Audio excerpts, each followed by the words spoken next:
We be live. Shalom, shalom, everyone. Let's do this. Have you liked the stream already or not? What's wrong with you? Why haven't you liked the stream? Please do that right now. Make sure you confirm in the live chat that you have liked the stream. Thank you so much for everybody for doing your part by making sure that this channel grows as much as possible. How's my audio? How's everything? Sarah, everything is okay? My audio is good. Let me actually check myself.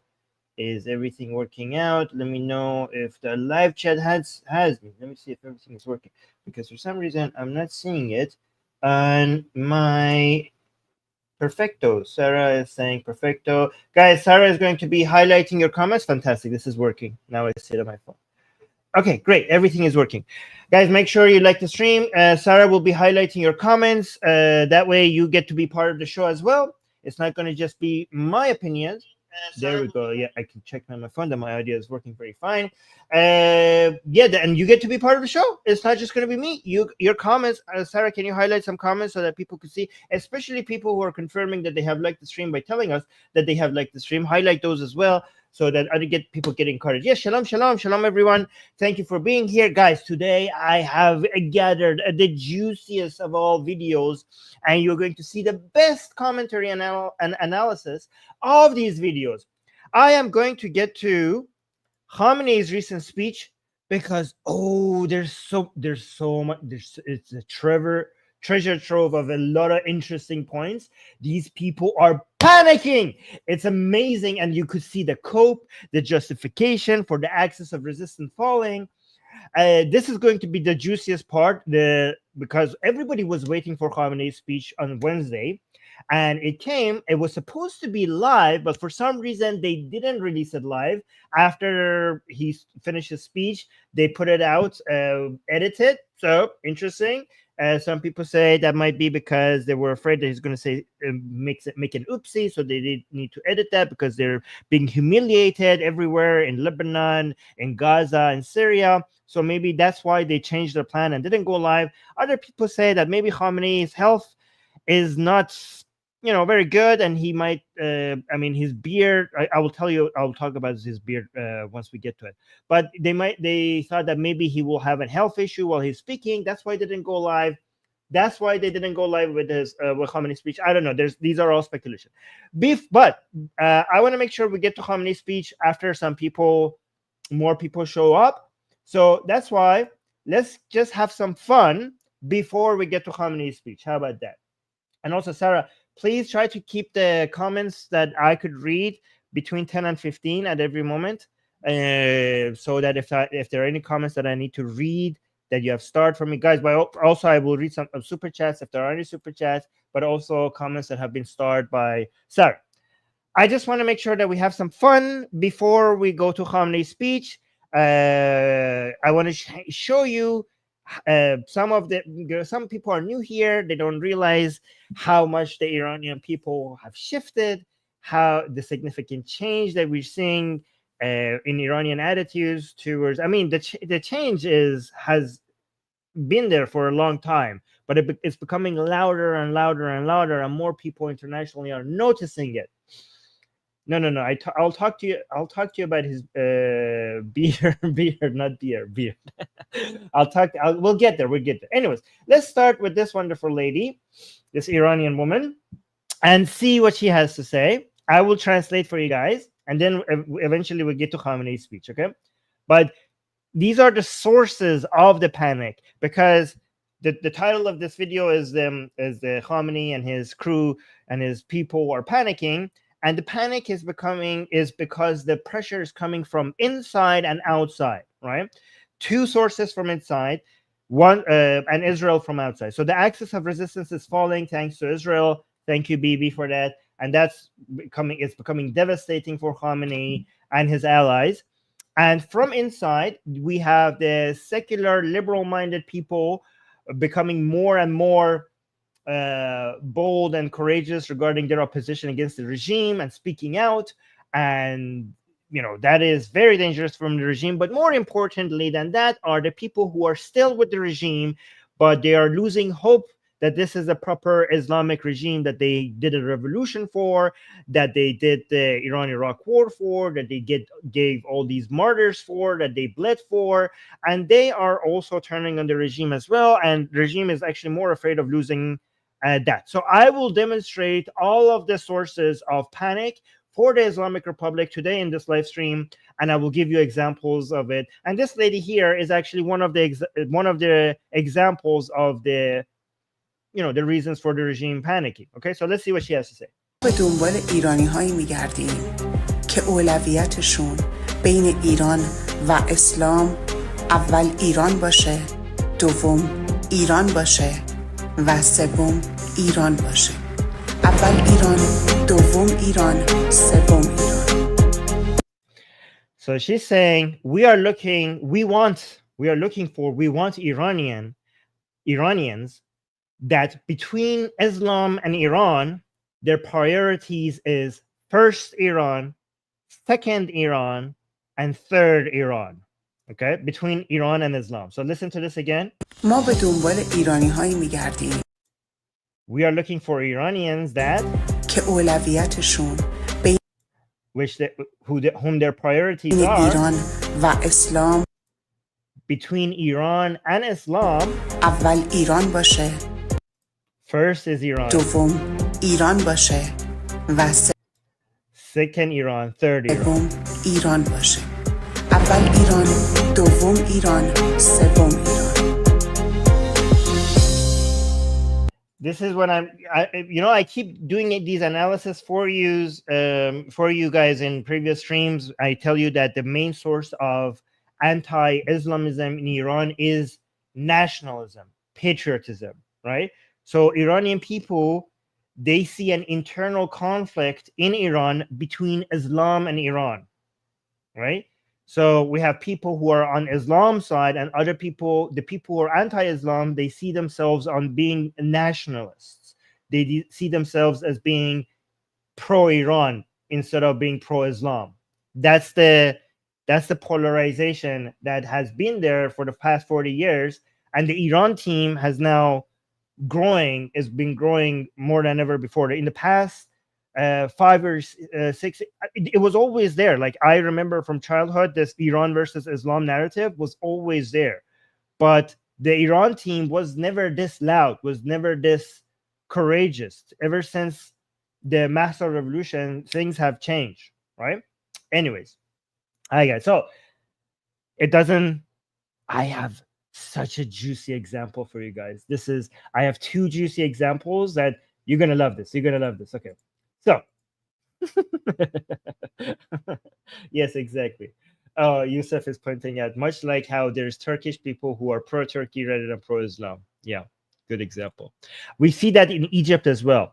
And it's interesting because in every country, it seems like they use ancient symbolism to demonstrate their nationalism against their Islamism, right? So for example, just like in Iran, where they use symbols of their ancient pre-Islamic history as a way to demonstrate their anti-Islamic narratives, in Egypt, symbolism of pharaohs, or pharaohs is English, we call them pharaoh, right?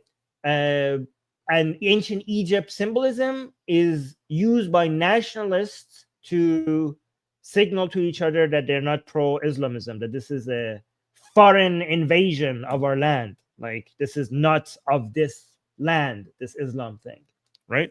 Anyways, this is bold. The video I'm about to show you is recent, okay? I've already shown you some videos like this from elementary school. These kids seem to be a little bit older. I'm not sure. It seems like it's a high school, okay? You tell me based on the tone of their voice, what you think, how old they are. Anyways, you are not going to believe what they are doing here. And again, remember, this is in Iran, in the public. And this is quite a recent video. Let me play it. I know I will translate what the fuck is happening here. Okay. Oh, guys, yes, please like the stream. Everybody like the stream. You're not seeing these things on other streams, okay? I am bringing this to you. Like the stream so more people discover this. Okay, so watch this. Watch this.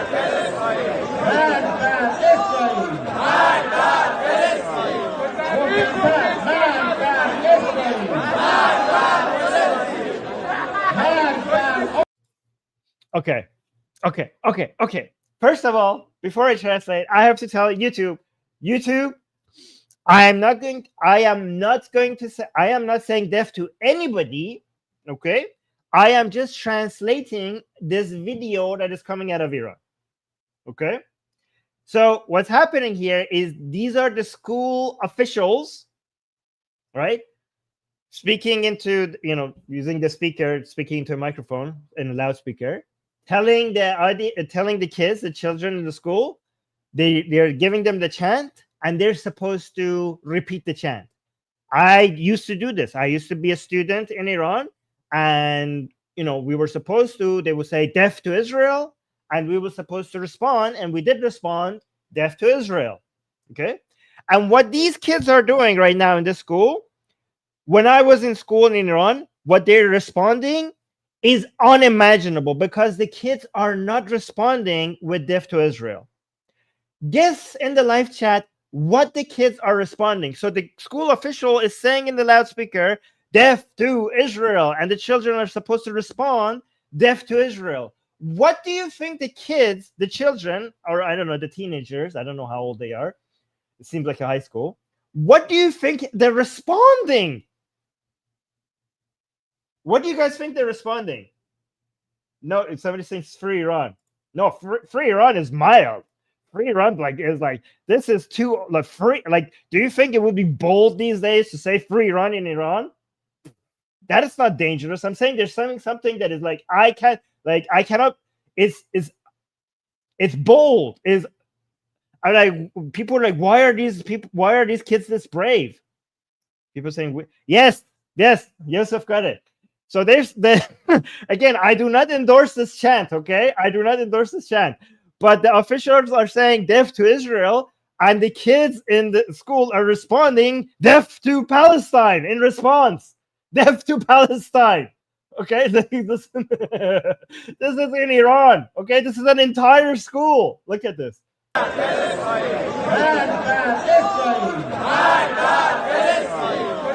So see, the guy is saying "Magbar Israel," so "Death to Israel," and the kids are saying "Magbar Palestine." Palestine means Palestine. So they're saying "Death to Palestine."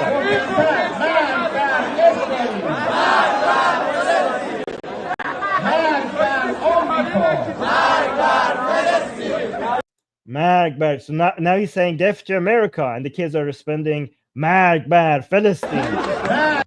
Death to Palestine. See, like, it's unanimous. Like this in this last one, there's nobody saying "Death to Israel." Everybody's saying "Death to Palestine." Again, YouTube, I do not endorse this. This is just what's happened. The video that's coming out of Iran.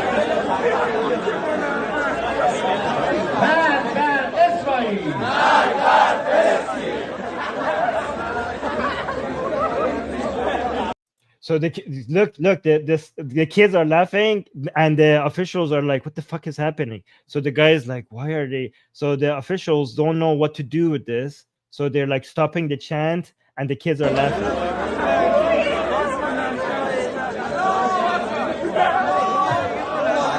Oh, and also they're burning a flag of Israel.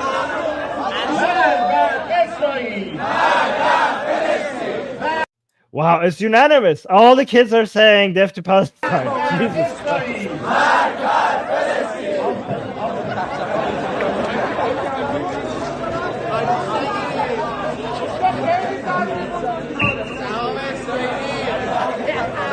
Oh, somebody's saying "Salam bar Israel," so basically "Hi to Israel," or salute to Israel.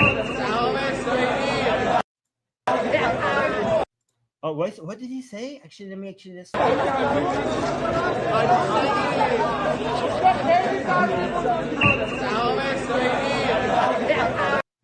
I don't know if he's saying "Salam be Israel" or is he saying "Ma hame Israeli hastim," meaning we are all Israeli, or what? I don't know what he's saying. If there are any Iranians in the chat, Do you hear what one kid said something? I really want to know what he said.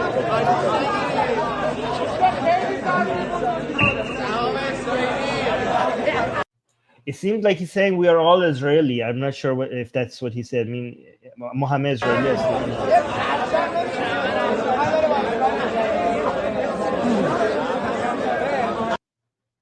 All right, so you thought that's the only, you thought that was the only bold, Saham Israeli. I don't know what, Nima, what does that mean? Saham Israeli. So I don't know what that means. Okay.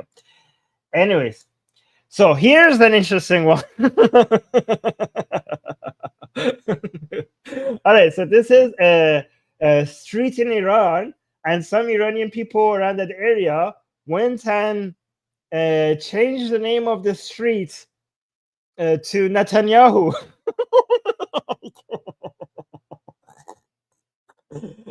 And they changed the name of the street to Khiyaban Pakonande Shararat, Pakonande Shararat Benjamin Netanyahu. Yes, so it's the street. They named the street the cleanser of all evil, Benjamin Netanyahu. So look at this. Watch this. This is some people secretly went and changed the name of the street. Watch this. خب دوستان اسم جدید این خیابونو It's like my friends, this is the new name of the street. گذاشتیم خیابان We changed the name of the street to Netanyahu. پاک کننده شرارت بنیامین Oh, the street, the cleanser of evil, Benjamin Netanyahu. پیام مردم ایران به مردم اسرائیل. Like this is, oh, he says this is the message of the Iranian people to the people of Israel. صلح Yeah, so he said like this is our message of Iranian people to Israel. اسرائیل. Guys, I'm bringing you. Do you appreciate this channel? I am bringing you the message of Iranian people. Are there any Israelis in the live chat? I am bringing you the message of Iranian people to you. صلح و آزادی برای همه. Oh, and he also says peace and freedom for everyone at the end. Okay, guys, are you appreciating this? Are you appreciating this? Make sure you like the stream. Okay, so let me show you two more videos, and then we will get to Khamenei's speech. Okay. These are all sources of fear for the regime. So I have two videos, and it's interesting. I showed you some people who are more liberal-minded, more anti-Islam-minded, and obviously these people, we expect them to be anti-regime, okay? But now I'm going to show you two people who dress like this, okay? So people who dress like this, they're more religious. They're conservative, okay? However, I'm going to show you, and we expect them, and people outside of Iran expect these people to be pro-regime because they're more religious, right? Unlike that first lady that I showed you that didn't have the hijab, showing some skin, we would expect people like that mostly to be anti-regime. However, I'm going to show you how things are getting really, really dangerous for the regime, because this woman here is dressed up like a very conservative woman, and she's pro-regime, right? But don't let appearances fool you. Here's another woman who dresses up like that, but she is now anti-regime. So we even have people from traditionally religious backgrounds in Iran that are not only anti-regime, but are coming out and speaking out publicly. Like this is a woman in Iran posting on social media against the regime. So let's watch what she has to say. روی صحبتم با علمای دینی، مراجع تقلید، مسئولین. So she's saying this is a video. My audience for this is Islamic scholars, maraja taqlid, people who Shias follow their teachings to know what to do, what's properly Islamic. کشور و آقای خامنه‌ای هست. And also Mr. Khamenei, the supreme leader of Iran. He's also, this is for him. من 5 سالم بود نماز خوندن رو شروع کردم. با She's saying I was 5 years old when I started praying. همین چادر رو من. So basically, she's basically saying that I was brought up religious. That's what she's saying. رو مقنعه کربلا رفتم. She's like, since childhood, I had this outfit. I have the chador. I went to Karbala, basically meaning that I went to pilgrimage. So she's saying I had a religious upbringing. 11 سالگی نماز شب خوندم. ولی ببینید She's saying since 11 years old, I started praying the prayer of night. Okay, so you know, Muslims are supposed to do 5 prayers a day, but there is a prayer called the night prayer, which is not obligatory. And people who do the night prayer, that means they are really religious, because they're doing prayers that they're not even have to do. So she's saying basically she's flexing over how religious, how Islamic she was throughout her life. This is an Islam flex, okay? So let's چقدر حکومتداریتون افتضاح بود که and she's saying like, but see how bad and how disastrous your governance has been. تو این 20 سال اخیر از تمام مسلک و منصب و دین و اعتقادات شما بیزار شدم. He's saying your governance has been so bad. Oh, hi, Susie. Your governance has been so bad that in the past 20 years, I become hateful of all your beliefs, your religion, your views, let me see what the list that she's providing. دین و اعتقادات شما بیزار. Your religion, your beliefs. Yeah, I became hateful of all of them. شما کاری با مردم ایران کردید که 1/3 جوانهای ایرانی آتئیست شدن. She says that you have done something to the Iranian people that 1/3 of Iranians have become atheists. I don't know where she's getting her numbers from, but the numbers I have is 20%. No religion is actually 70%, if I remember correctly. But atheists, I think we have 20%. But I don't know. She says 1/3. She says 1/3. Hold on. ایران کردید که 1/3 جوانهای ایرانی آتئیست شدن. Yeah. Okay. No. She's right. Actually, she's correct, because she's saying 1/3. So she knows her stats. She's saying 1/3 of the among the young Iranians have become atheists. She said, look what you have done. You have made 1/3 of the young in Iran atheists, not just non-religious, but also atheists. So let's continue. آقای خامنه ای، آقایون قضات ایرانی که صبح So she's saying, Mr. Khamenei, the judges of Iran. صبح تشریف میبرید به نیابت قربتاً الله به سوی کشتن جوانان ایران. All you people who go towards killing the Iranian people to please Allah. چقدر خون براتون بفرستیم که How much blood do you want us to send you? بردارید از خون. How much blood do you want so that you become content and leave us alone? از مکیدن خون این مردم دراکولا تشریف دارید شماها؟ Like, do you want to keep sucking upon the blood of Iranians? Are you Dracula? She said, are you She actually said, are you Dracula? هر کسی اومد در مورد شما نظر داد آقای خامنه‌ای، هر کس اومد اشتباهات تو گوشزد کرد شد دشمنت. علی کریمی دشمنه. Like, she's saying anybody who came and criticized you, Khamenei, became your enemy. Like, you consider any form of criticism, anybody criticizing you, as you list them as an علی داعی، حمید فرخ نژاد، مسیح علی. So she's listing the name of the people. نژاد، این اون همه دشمنن. همه دشمن. Like, everyone is an enemy. You call everybody an enemy. دوست شما کیه؟ میشه Like, who's your friend then? دوستتون کیه؟ دوست Can you tell us who's your friend? Because like basically she's criticizing them that they call everybody. ندارین تو کشور دیگه.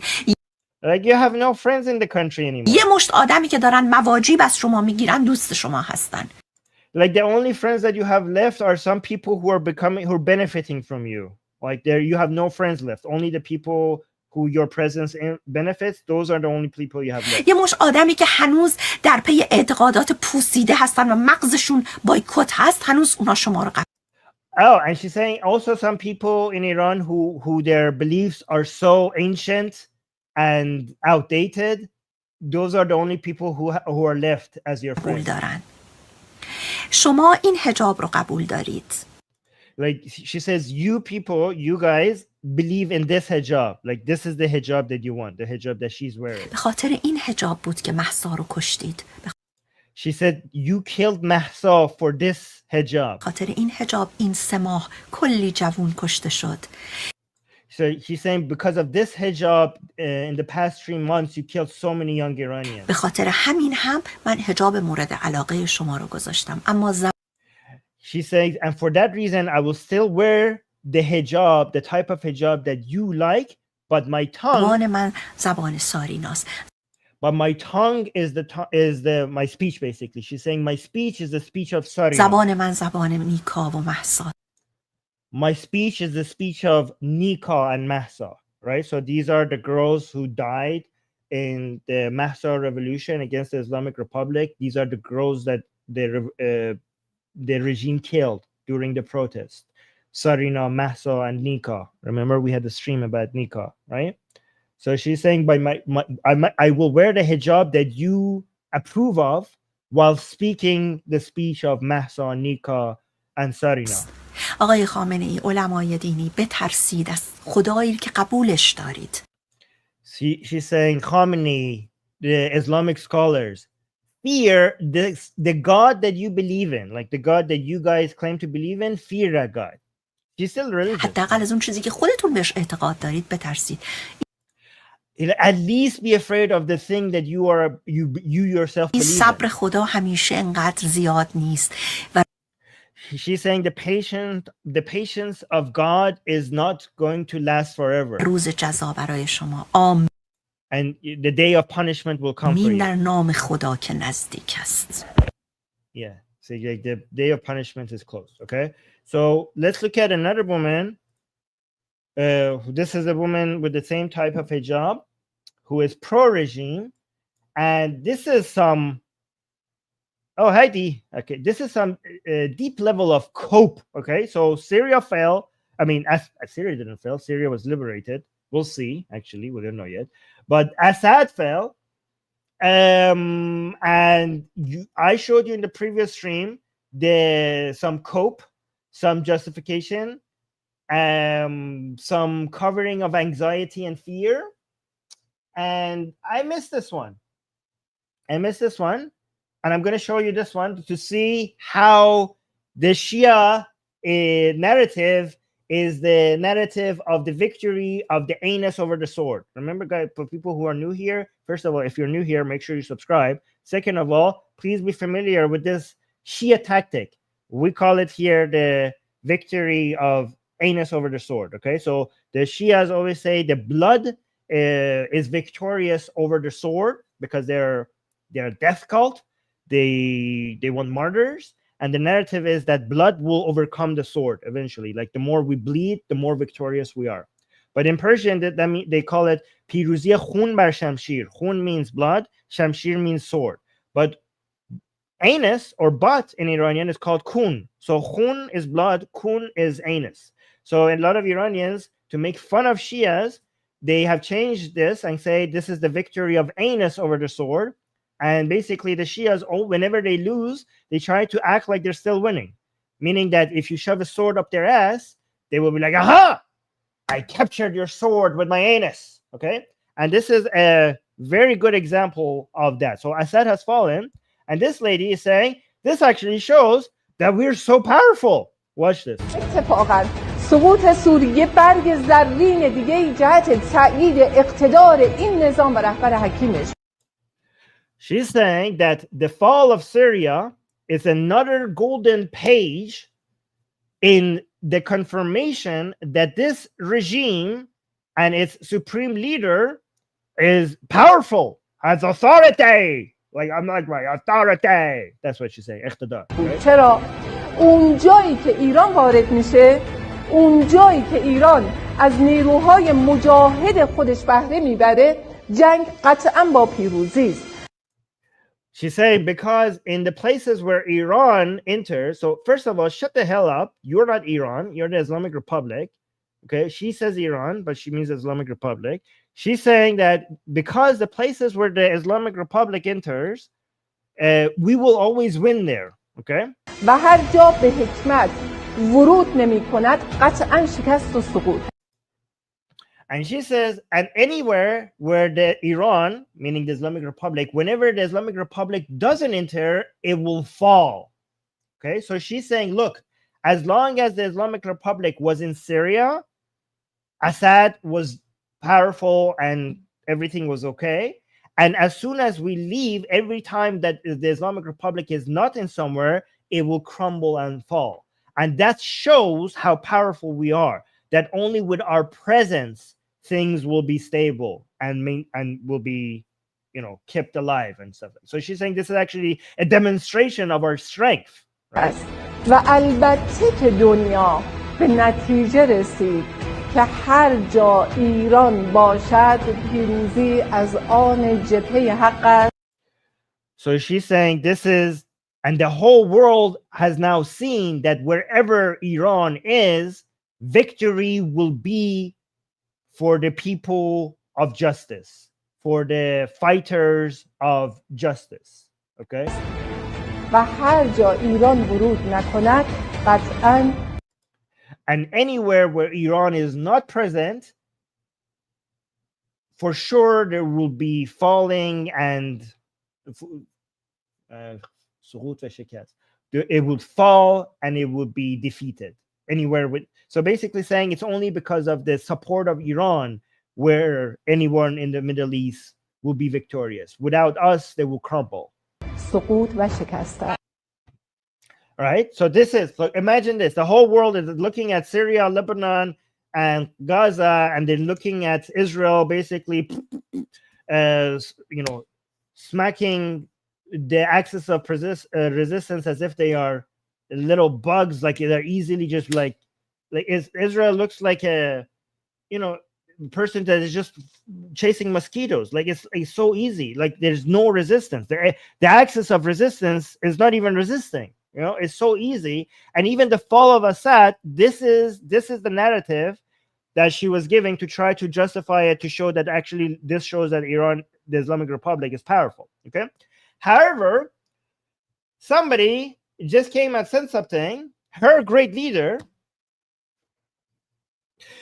just came and said something that basically made her whole point not valid anymore. Okay. So your great leader, your dear leader that you're praising so much, he just came and shit on your parade. Okay, but watch this, because her point was basically in line with a lot of analysts, pro-regime analysts in Iran, claiming that Assad betrayed the Islamic Republic, and that's why we did this. We decided not to support him, and that's why he fell. This was not forced on us. Assad was talking to the enemy. Assad was talking to Americans. Assad was making things different. Even though we saved Assad from ISIS, he was ungrateful. He was trying to kick us out of Syria. And we warned him. We told him, this is the pro-regime analysts are saying, we told him like, hey, don't listen to the Americans. The Americans will betray you. You should stay with the axis of resistance.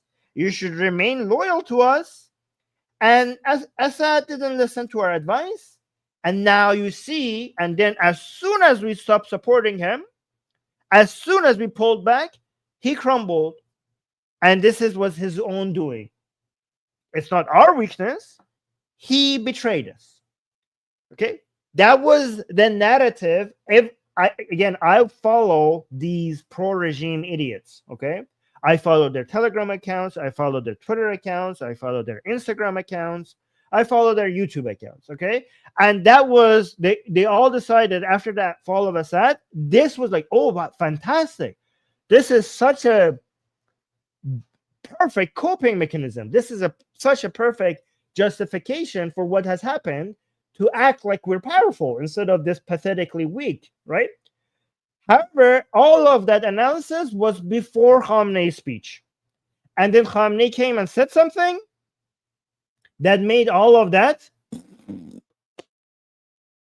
Here's part of the speech of Khamenei which shows that you should have waited. This is why the more intelligent pro-regime people, they wait for Khamenei to give them their speech. You know, I see a lot of IRGC people, they're smarter than the YouTube and Telegram and Instagram analysts, okay?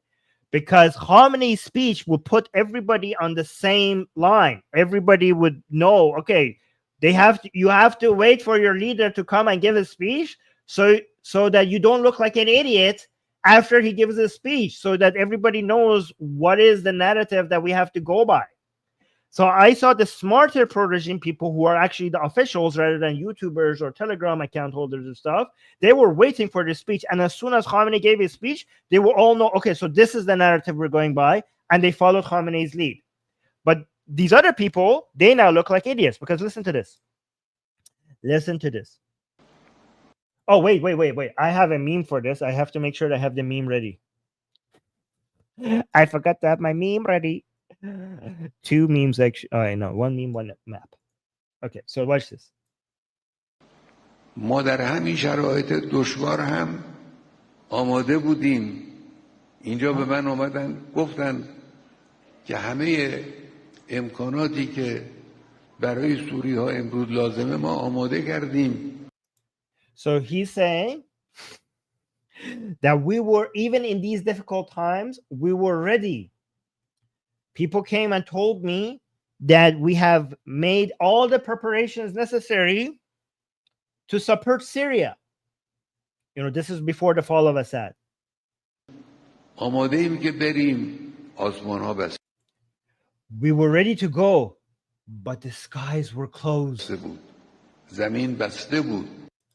The ground was closed. The skies were closed. The ground was closed. رژیم صهیونیستی و آمریکا The Zionist regime and America, هم آسمان سوریه رو بستن، هم they closed the sky of راههای Syria, زمین رو بستن. and they closed the ground pathways to Syria. They closed them both. امکان نداشت. So we had no chance. We had no choice. He's saying there was no way. اینجوریست قضایا. This is how it was. This is how it was. So basically, Khamenei because these people, all of these analysts, all of these Arzashi idiots, these religious morons, they were like, oh, if only Assad listened to us, we would have supported him. We could have supported him. We could have. We're strong. Islamic Republic strong. Oh, we could have, but we didn't. Khamenei just came and said, we wanted to, but we couldn't. We could have, but we didn't. We wanted to, but we couldn't. So you wanted to. Who closed it? Who closed it? It was Israel. You guys, do you understand? So listen to this again. You're like, we wanted to go in. We wanted to go in. We wanted to support Assad, but they closed the sky. They closed the ground. They closed our way. We had no chance. We wanted to go in, but we couldn't. Okay, hold on. Let me actually share the screen. So I'm going to be... Yeah, let me play this again, and then I will show you the map. Hold on, look at this. ما در همین شرایط دشوار هم آماده بودیم. اینجا به من اومدن. No, Mohsen, this time is not delusional. He's being honest here. He's being honest here. He's not saying that we could have, but we didn't want it to. He's saying we wanted to, but we couldn't. که همه امکاناتی که برای سوری ها امروز لازمه ما آماده کردیم. He's like, we had everything prepared. All the things that Syria needed, we had it all prepared. آماده ایم که بریم. And we were ready to go. So what stopped you? Was it because Assad betrayed you? Because he's saying we were ready to go. زمین بسته بود. No, he's saying the skies and the ground were closed. We couldn't go in. رژیم صهیونیستی و آمریکا Israel and the United States. هم آسمان سوریه رو بست. Yeah, they closed both the sky and the هم ground. راههای زمین رو بستن. امکان نداشت. He's saying imkan نداشت. Like, there was no way. There was no possibility. There was no possibility. That's what he's saying. We wanted to go in, but we couldn't go in. They were like, "Let me in, let me in." But no, they closed everything. They couldn't go. They couldn't go. Guys, do you understand what this means? After October 7th, these idiots were like, this is it. Hey, we're going to wipe out Israel. The axis of resistance strong. We're strong. We're going to destroy Israel. We're going to wipe it off the map. Guys, not only they cannot go to Israel, not only they cannot wipe out Israel off the map, they can't even go to Susanna's comment startup. They can't, not only they cannot, so these are the three levels of,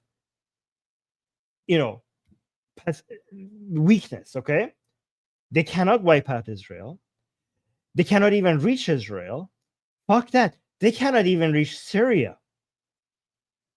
Not only that, Israel was able to reach the Iran's airspace before the fall of Assad so easily, as we saw twice.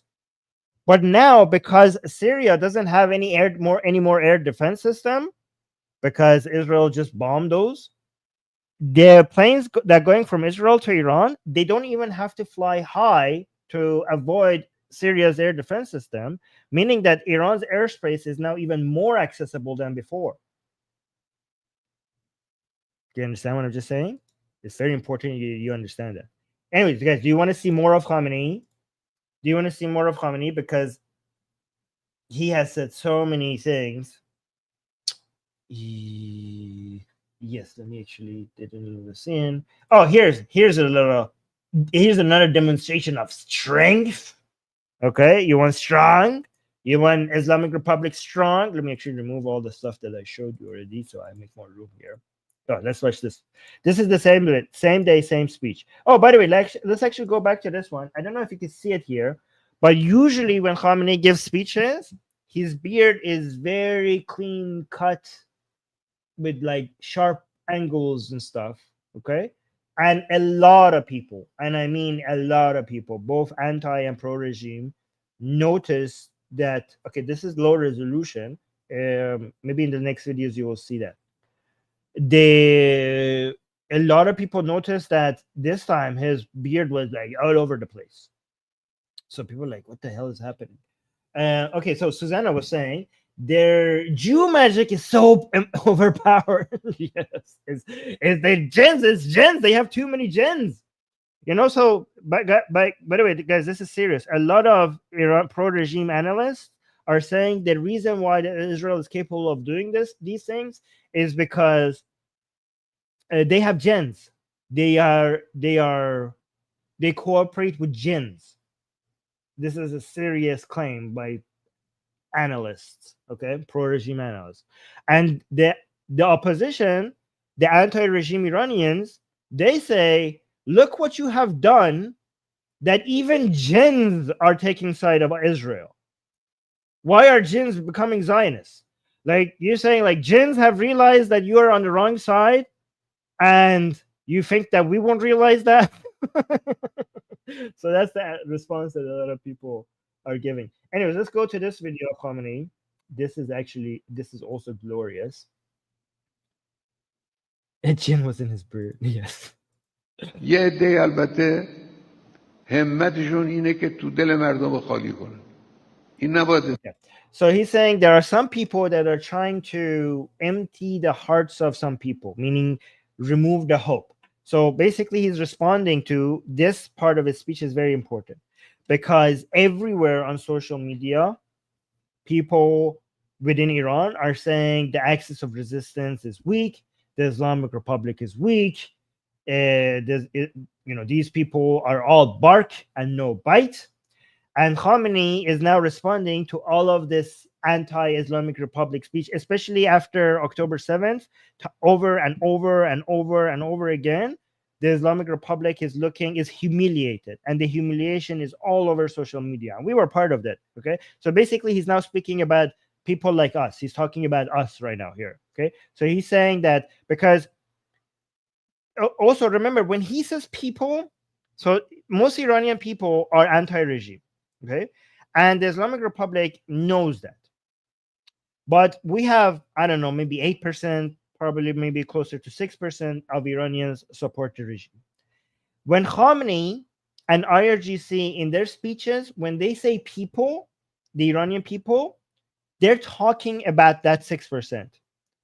Just remember that this is something that is quite apparent. If you follow their speeches, they're not talking about the Iranian people. Whenever they say people, they're talking about their base. So with that context in mind, when Khamenei is saying that people are losing hope, he's not talking about the Iranian people. He's talking about even the people who are on their side. He's talking about even the pro-regime people are losing hope. And he's saying all of the social media stuff is making them, the people, meaning our people, are losing hope, okay? And their hearts are becoming empty. And I also know this because there's a lot of other regime officials that are now saying, if I find that video, I'll show you. Maybe in another future stream. That are now telling their own people that stop listening to analysts on social media. He's saying, even if you think that they're pro-regime, stop listening to them.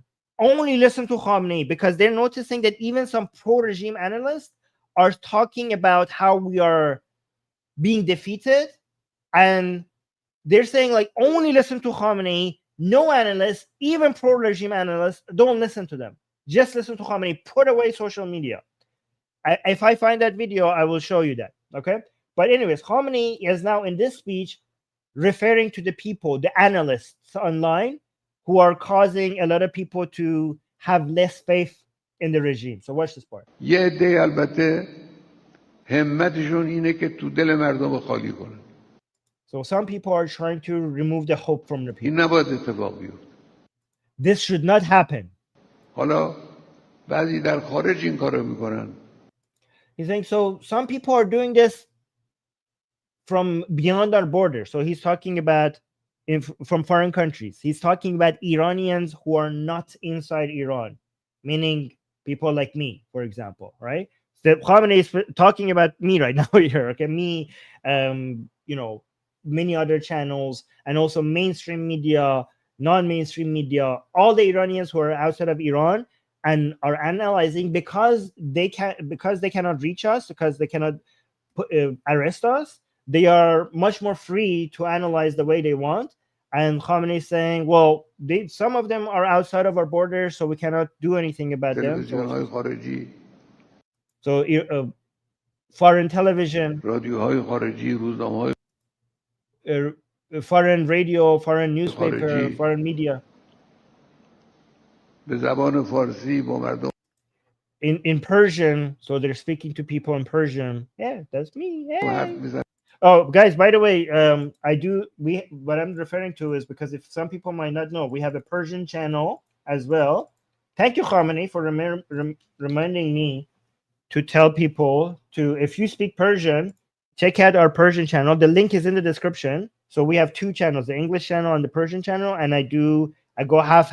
I do an English stream, and then the next day I'll do a Persian stream. So our Persian channel, the audience is mostly inside Iran. Okay, so if you speak Persian, make sure you check that channel. The link is in the description, and it's also now in the live chat. Okay, so he's talking about people like us who analyze these things. تصویر میکنن قضایا رو که مردم رو بترسونن، تو دل مردم رو خالی کنن. So he's saying they speak in a way to scare people. Okay, so again, when he says to scare people, this also shows that when Khamenei says people, he's not talking about the Iranian people. He's talking about their base support, because the other people, they don't get scared by this. They get hopeful. So the vast majority of Iranians who are anti-regime, they would want to see this regime fall. So the analysts outside of Iranian borders who are speaking such things, it will give them hope. It wouldn't make them afraid. It gives them hope. So when he says these analysts are scaring the people, that shows that when he says people, he's talking about our people. Oh, Susanna saying people use Jew as an insult, but if they have the most powerful, altering magic, it doesn't sound so bad to me. Yes, that's a good point. Okay, so let's continue with this. اون حالا تکلیفش جور دیگه است. So look at this. Khamenei saying, so those people, we have to do something about them. Okay. اونا جور دیگه باید برخورد کرد. So we have to find a way to address them. We have to find a different way to address them. Okay, so he's basically the analysts that are analyzing the situation, basically the weakness of the axis of resistance. Remember, this speech was after Assad's fall. And after Assad's fall, there's a lot of analysts showing that the axis of resistance is falling. And he is now categorizing these analysts to analysts, Iranian analysts outside of Iran, and Iranian analysts within Iran. And he's saying, well, the Iranian analysts, Persian-speaking Iranian analysts outside of Iran, we have to find something to do with that. But he wants to focus on the analysts inside Iran. So a lot of people are interpreting this part of his speech as terror, meaning that when he said, like, we have to address the Iranians outside of Iran analyzing things against us, we have to deal with that. And they are dealing with that by finding these analysts and planning terror attacks against them, assassination attempts. Okay. So that's what he's referring to, because that's what they have been doing more recently. Okay. So he's saying the way we deal with that, it's its own thing. But now let's pay attention to these analysts inside Iran, meaning that there are many analysts inside Iran that are analyzing things in a way that Khamenei doesn't like. So it's not just us Iranians outside of Iran, it's also analysts inside of Iran who are analyzing things wrongly in Khamenei's perspective. اما در داخل کسی نباید این کارو بکنه. Like, however, in inside the country, nobody should do this. Like, okay, so the Iranians outside of Iran, we have to deal with that somehow. But inside Iran, nobody should be doing this.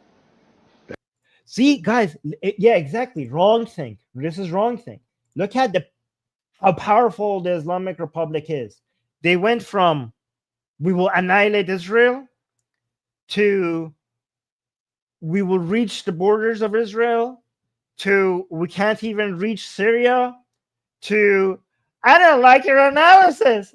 Stop this wrong analysis. It's making us afraid. We don't like the way you think about this. That's the might of the axis of resistance. در داخل اگر کسی در تحلیلی در بیانی جوری حرف بزنه که معناش خالی کردن تو دل مردم باشه این جرمه. He's saying inside Iran, if anybody analyzes the situation that will take away hope from the Iranian people, again, meaning the people who support us, that's a crime. That's a crime. By the way, guys, as of right now, this is actually not a written crime in Iran. When Khamenei says that's a crime, this is the same mofo who claims that we have the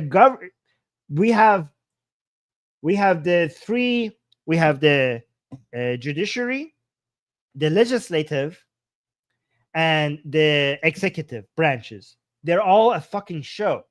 The power are not up to these three branches. The power in Iran is up to Khamenei and IRGC. Always remember that. The president, meaning the executive branch, has zero fucking power. The legislative branch, the parliament, the majlis, is just a fucking show. They have zero fucking power. Okay? All power in Iran comes from Khamenei and IRGC. Everything else, the elections, the president, is a show. And here, he's actually demonstrating that. Because a lot of Iranians pretend that we have actually a legislative branch that decides the law. But Khamenei, when he says something should be law or something is a crime, it will be a crime, meaning that he's above the legislative branch. It's like a revelation from God. So he's saying right now, this is a crime. What is a crime? Analyzing in a way that makes the axis of resistance look weak. As of right now, this is not a law in Iran. He's saying this is a crime. That's insane. And this is a mask off moment. Do you understand what I'm saying? Because they actually try to keep an appearance that the legislative branch is an independent thing away from Khamenei. He's now announcing that, again, by the way, the crime that he's announcing as a crime will make a lot of the pro-regime people's analysis right now a crime. This is why we're going to see more people go against the regime. Khamenei thinks he's an idiot right now. He's being an idiot because he thinks that if I stop the analysis, that will be able to get all of the people in Iran who are supporting the regime. They're slowly leaving us. There's a drop in support because of all this online analysis. If we stop this analysis, if we make it a crime, then we're going to see a lesser drop from our supporters. However, this will backfire. Do you know why this will backfire? Because a lot of the pro-regime people right now, they're on Instagram, on Telegram, on YouTube. Their analysis is that the axis of resistance is weak. We have the pro-regime people. There's a civil war right now in between them. Some of them who realize that the axis of resistance is weak, and the other half that wants to continue pretend that they're actually strong. The victory of Anus over the sword, right? They want to keep going with that. So there's an internal civil war between them, even inside Iran. And when Khamenei comes and announce, he's not just telling them, the pro-regime people who are thinking like, what do? We're so weak. He's not just asking them to maybe stop. This is not good for the regime. He's calling them criminals.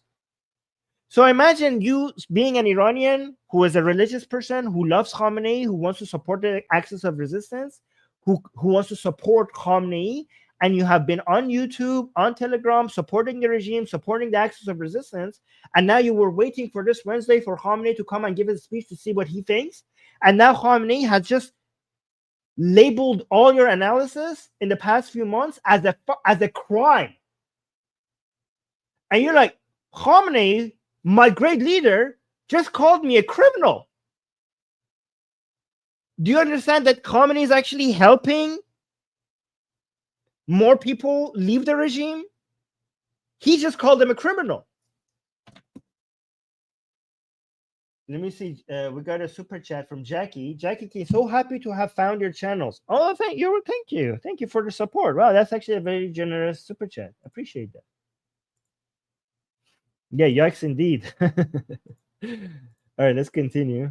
باید دنبال بشه.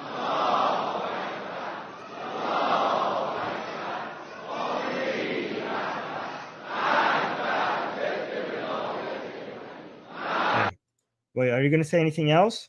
Or are you just going to chant?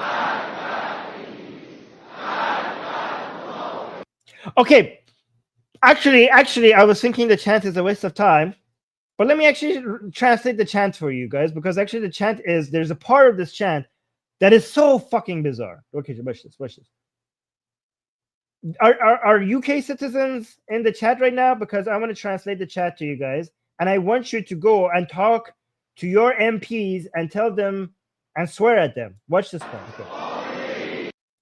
Okay, so wait, hold on. Starts here. The chant starts here. So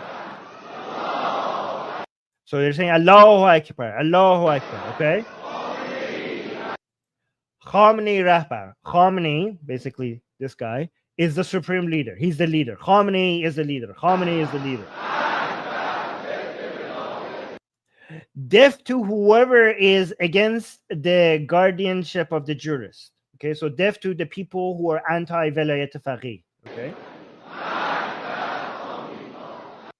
Deaf to America. What? Deaf to English. They just said deaf to England. Deaf to England.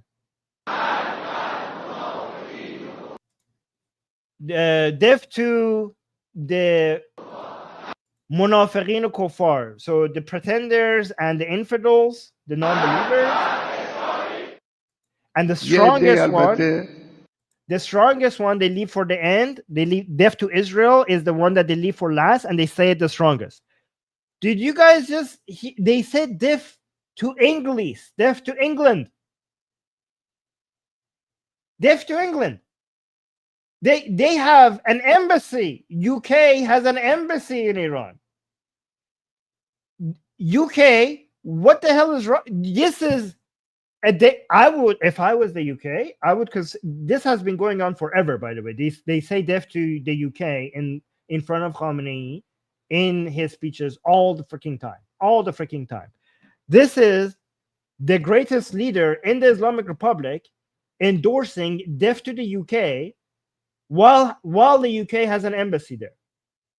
If I was the leaders of UK, I would consider this a declaration of war. I would not have an embassy. I would not have diplomatic relationships with a country that the supreme leader has speeches within which people will say deaf to the UK in. I mean, they say deaf to United States. Well, United States doesn't have a relationship with the Islamic Republic. There's no embassy. Same with Israel. But what the hell is wrong with the UK? The supreme leader is endorsing chants saying deaf to the UK. That would mean any responsible politician should not have a relationship with this country. Why would you? If you're a UK citizen, you should be pissed off about this. How do we have diplomatic relationship with a supreme leader who is chanting deaf to the UK? This is a declaration of war. Anyways, this is embarrassing. If I was the UK, I would be embarrassed. What does it take for you to be like, yeah, okay, fuck it, we're gonna close down our embassy? Oh, guys, by the way, this is funny. I have more Khamenei speeches, but let's have some fun first. Okay, so this is Shia dreams. Okay, so given that some Iranian religious pro-regime people, given that they are in the real world, their ass is being handed to them in such a spectacular way, they have to now use AI to create the things that they cannot see in reality. So this is what they managed to make with AI. And this is the Mahdi. This is the return of Mahdi. And as you can see in the middle, right corner, this is in Jerusalem. And apparently the Mahdi is back and he's coming to Israel, and the Israeli soldiers are kneeling before him in fear because he just came and liberated Jerusalem. I don't know if this has copyright, so I'm going to stop the music, but just imagine that music. That's some Shia music. Oh, by the way, some people are saying like, no, Armin, that's Alil. He has a Zulfaqar. That's not Mahdi. No, the myth is that when Imam Mahdi comes and basically destroys the Zionists, he will have Ali's sword. He will have the Zulfaqar sword with him. Okay, so it is Ali's sword, but that's not Ali. That's the Mahdi. And guys, why is he a giant? Why is he so big?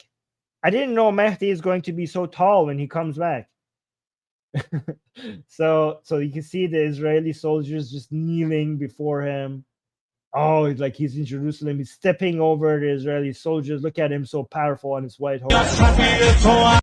So yeah, so that's a Madahi. Like okay, so watch this. Yeah, wow, so cool. Okay, I have reviewed a lot. Over the years, I've watched a lot of Shia mythology and eschatology or whatever. I don't know what the hell is happening here. Can some people tell me why there's a big imam and a baby imam? Why there's two imam? When the Mahdi comes back, he's going to come up with a tiny version of himself? I don't understand, because it's the kid that is holding the Zulfaqar. This doesn't match with Shia narratives. Why there's two of them? So the green suggests that this is, one of the imams, but why is there two of them? Mahdi. So he has so you can see, guys, when you see the sword has two edges, there's a split like a serpent's tongue at the end. That means that's Ali's sword. Okay, so for example, if you saw here, you can see that it has 2 points at the very end. That means it's the Zulfaqar. This is Ali's sword, and this is Mahdi in Jerusalem walking over the Israeli soldiers. Yeah, this is the Shia dreams. And again, I don't know why there's two of them here, and one of them is smaller, but the kid is holding the Zulfaqar here. Is that like Hussein? Yeah. Okay, so I don't know. Now we're moving away from Shia mythology to Harry Potter here. Okay, this is cool. Why is there a flag flying right next to him? This part, I have never seen this in any Shia mythology. This is getting more to Harry Potter territory. I don't know why as he's walking, there's a flying green flag walking next to him. I have no idea what's happening there. Okay, but this part makes sense to me. Look at these Israeli soldiers kneeling before the Mahdi. Okay, so again, they are so humiliated that they have to go and use these narratives. Okay, so let me see if should I do.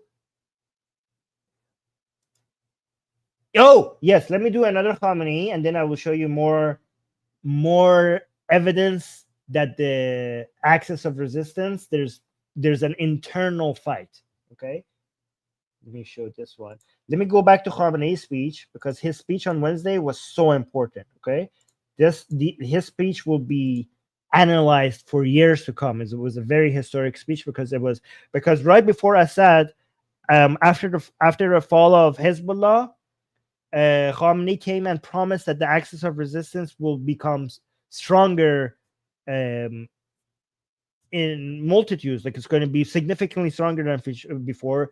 They're idiots that the axis of resistance is not going to go away. We're actually going to become much stronger in the future. And right after that speech, Assad fell, which was humiliating for Khamenei. So everybody was waiting to see what Khamenei will come say next. Everybody was waiting for it. And when he came, there were so many juicy parts, and it's every single part that I'm showing you guys is going to be replayed for years to come. Like, the people who were anti the regime, this was a treasure trove of so many little clips that we're going to be using for decades. So watch this part. تعلیلگر نادان بیخبر از معنای مقاومت خیال میکنه که مقاومت که ضعیف شد ایران اسلامی هم ضعیف خواهد شد. من عرض میکنم. Okay, so this was such an important part of the speech, and this was an oopsie moment. Okay, because Khamenei's speech consistently was saying that the axis of resistance is not weaker, that all the analysts are wrong. The axis of resistance is not weaker. We have not become weaker because of what Israel has done. And this part of his speech, he said something that contradicted everything that he had said before. This part of his speech, he was saying, these idiot analysts, he's talking about me and people like me, think that when the axis of resistance, given that the axis of resistance is now weaker, it means that the Islamic Republic is weaker. Do you see the contradiction? He admitted, this was a huge admission compared to all the speeches before. He admitted that the axis of resistance has become weak. This was such a contradiction. This was an oopsie moment, because even in this very speech, he was saying the axis of resistance is not weaker. So watch this part again. This part. Iranians were playing this, sharing this everywhere on social media, because this was one of the most important. So he's saying the analyst, the idiot analyst, the ignorant idiot analyst, who doesn't understand what resistance means. He thinks that the axis of resistance, the weakness of the axis of resistance means اسلامی هم ضعیف خواهد شد. that the Islamic Republic will become weak as well. من So this is the first time I'm saying that he's separating the Islamic Republic from the axis of resistance. Before they were the same freaking thing. Now that the axis of resistance is being decimated, he's separating them. عرض میکنم به حول و قوه الهی به اذن Like I will tell you right now here that God, with the power of Allah, الله تعالی ایران قوی مقتدر است و مقتدرتر هم خواهد شد. that the Islamic, he says Iran, but he means the Islamic Republic is powerful and will remain powerful. Allahu Akbar. So, the very speech before this speech, he was saying that the stupid analysts are saying the axis of resistance is weak. And I'm telling you right now here that the axis of resistance is not only strong, it will all become stronger as well. Just a few days after he came out, says, well, if the axis of resistance is weak, I will tell you right now that the Islamic Republic will not become weak. I mean, this is fantastic. If we keep going in the same direction, tomorrow he's going to have another speech saying, well, if the Islamic Republic is weak, I will tell you that we will have victory in the afterlife. That we will eventually victory will be one day Mahdi will come and the victory will be for us in the future. So this is the direction we're going. It's great progress, guys. The Zionist team is making great progress. the team life is making great progress. Okay. I have so much more. I don't even know if I can show everything today. I don't know which one, but I have to select which ones I want to show you. Let me do. Oh, I should have downloaded that video. There's 2 artistes. Maybe I should download it while this is playing. This is going to give me a copyright strike. Okay. Let me just play a little bit of it. Maybe I'll just put it on screen for a little bit while I go and download that other video because I forgot to download that for you guys. Hold on. Let me see. I knew somebody sent this to me and I forgot to download it. Bear with me for a second, guys. The video that is playing on screen, who knows what this is? I want to see how many of you are following these things. Just let me know, where do you think this is happening and what do you think this is? Let me just test you guys while I'll grab it. Ooh, I got it so fast. So let me just download this tweet. Yeah, because I'm going to show you evidence of regime people falling. Not only regime people, the military part of the regime is turning against the regime, which is very devastating. What is this, guys? Now that I got this, what is this? What do you think you're watching? What do you guys think you're watching? Let me actually.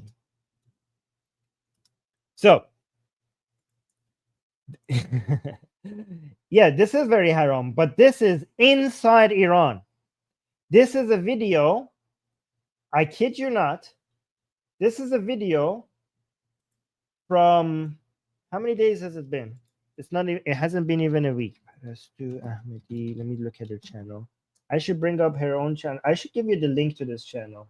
Yeah, this is only 6 days old. This is only 6 days old. No, it's not just music, guys. Music is allowed in Iran.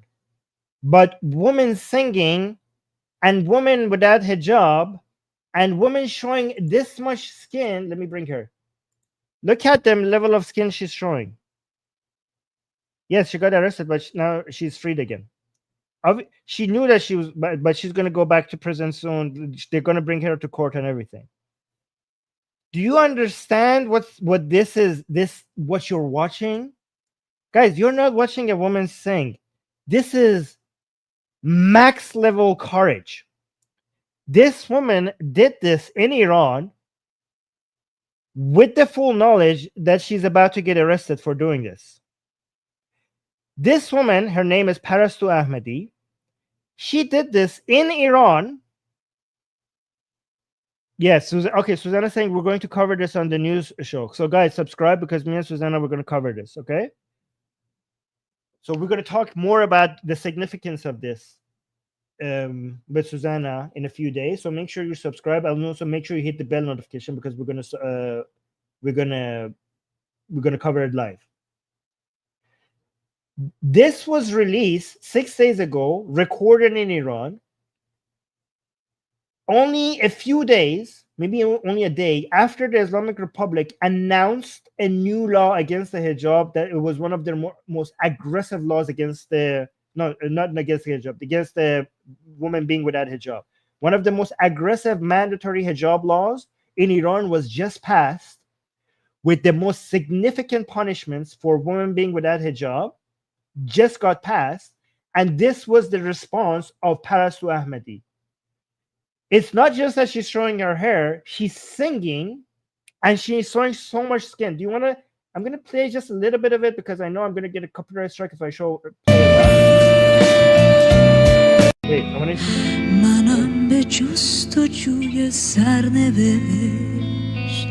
She's saying, I am looking for destiny.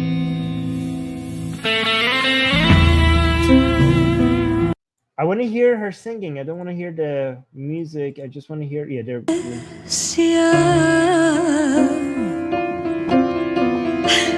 سفر کنم ز تیر راه گذر کنم. Okay, so the whole concert, again, they recorded this. It's not in front of a live audience, because if it was in front of a live audience, it would have been rated. It's interesting that this was pre-recorded, but they decided to keep the mic drop, because it was kind of cute that she grabbed it mid-air. But the whole video, I'm not going to play more, because I'm probably going to get a copyright strike. But I'm going to give you the link to the full video. I'm going to put it in live chat. I'm going to also, after the show, I'm going to put it in the description. The whole thing is about 27 long, and it is freaking beautiful. It's so beautiful. It's so professionally done. And again, remember, this is a woman inside of Iran doing this with the understanding that she will get arrested for this. And she did get arrested for it. Now she has a court date and everything. This is insane, insanely courageous, insanely courageous. Right at the moment that the regime is very, very concerned about its own supporters becoming less pro-regime, less hopeful in the regime, less supportive of the regime, because the regime is failing to enforce hijab laws. And this woman comes and does this. Do you understand the significance of this? And if you don't understand the significance of this, I have a video to show you why this is so significant. Why? Answer me this in the live chat. Why does the regime, do you think the regime is so stupid to continue to want to enforce hijab laws? Because a lot of you have this misunderstanding that Islamic radicals are just brain dead. They're not. They are strategic. Okay? So you understand, if you were part of the Islamic Republic, you're getting effed from all sides, right? You are in a very, very dangerous situation. You have a secular, liberal-minded people, Iranians, rising up against you. You have Israel on your doorsteps, destroying all your proxies, removing all your deterrent capabilities.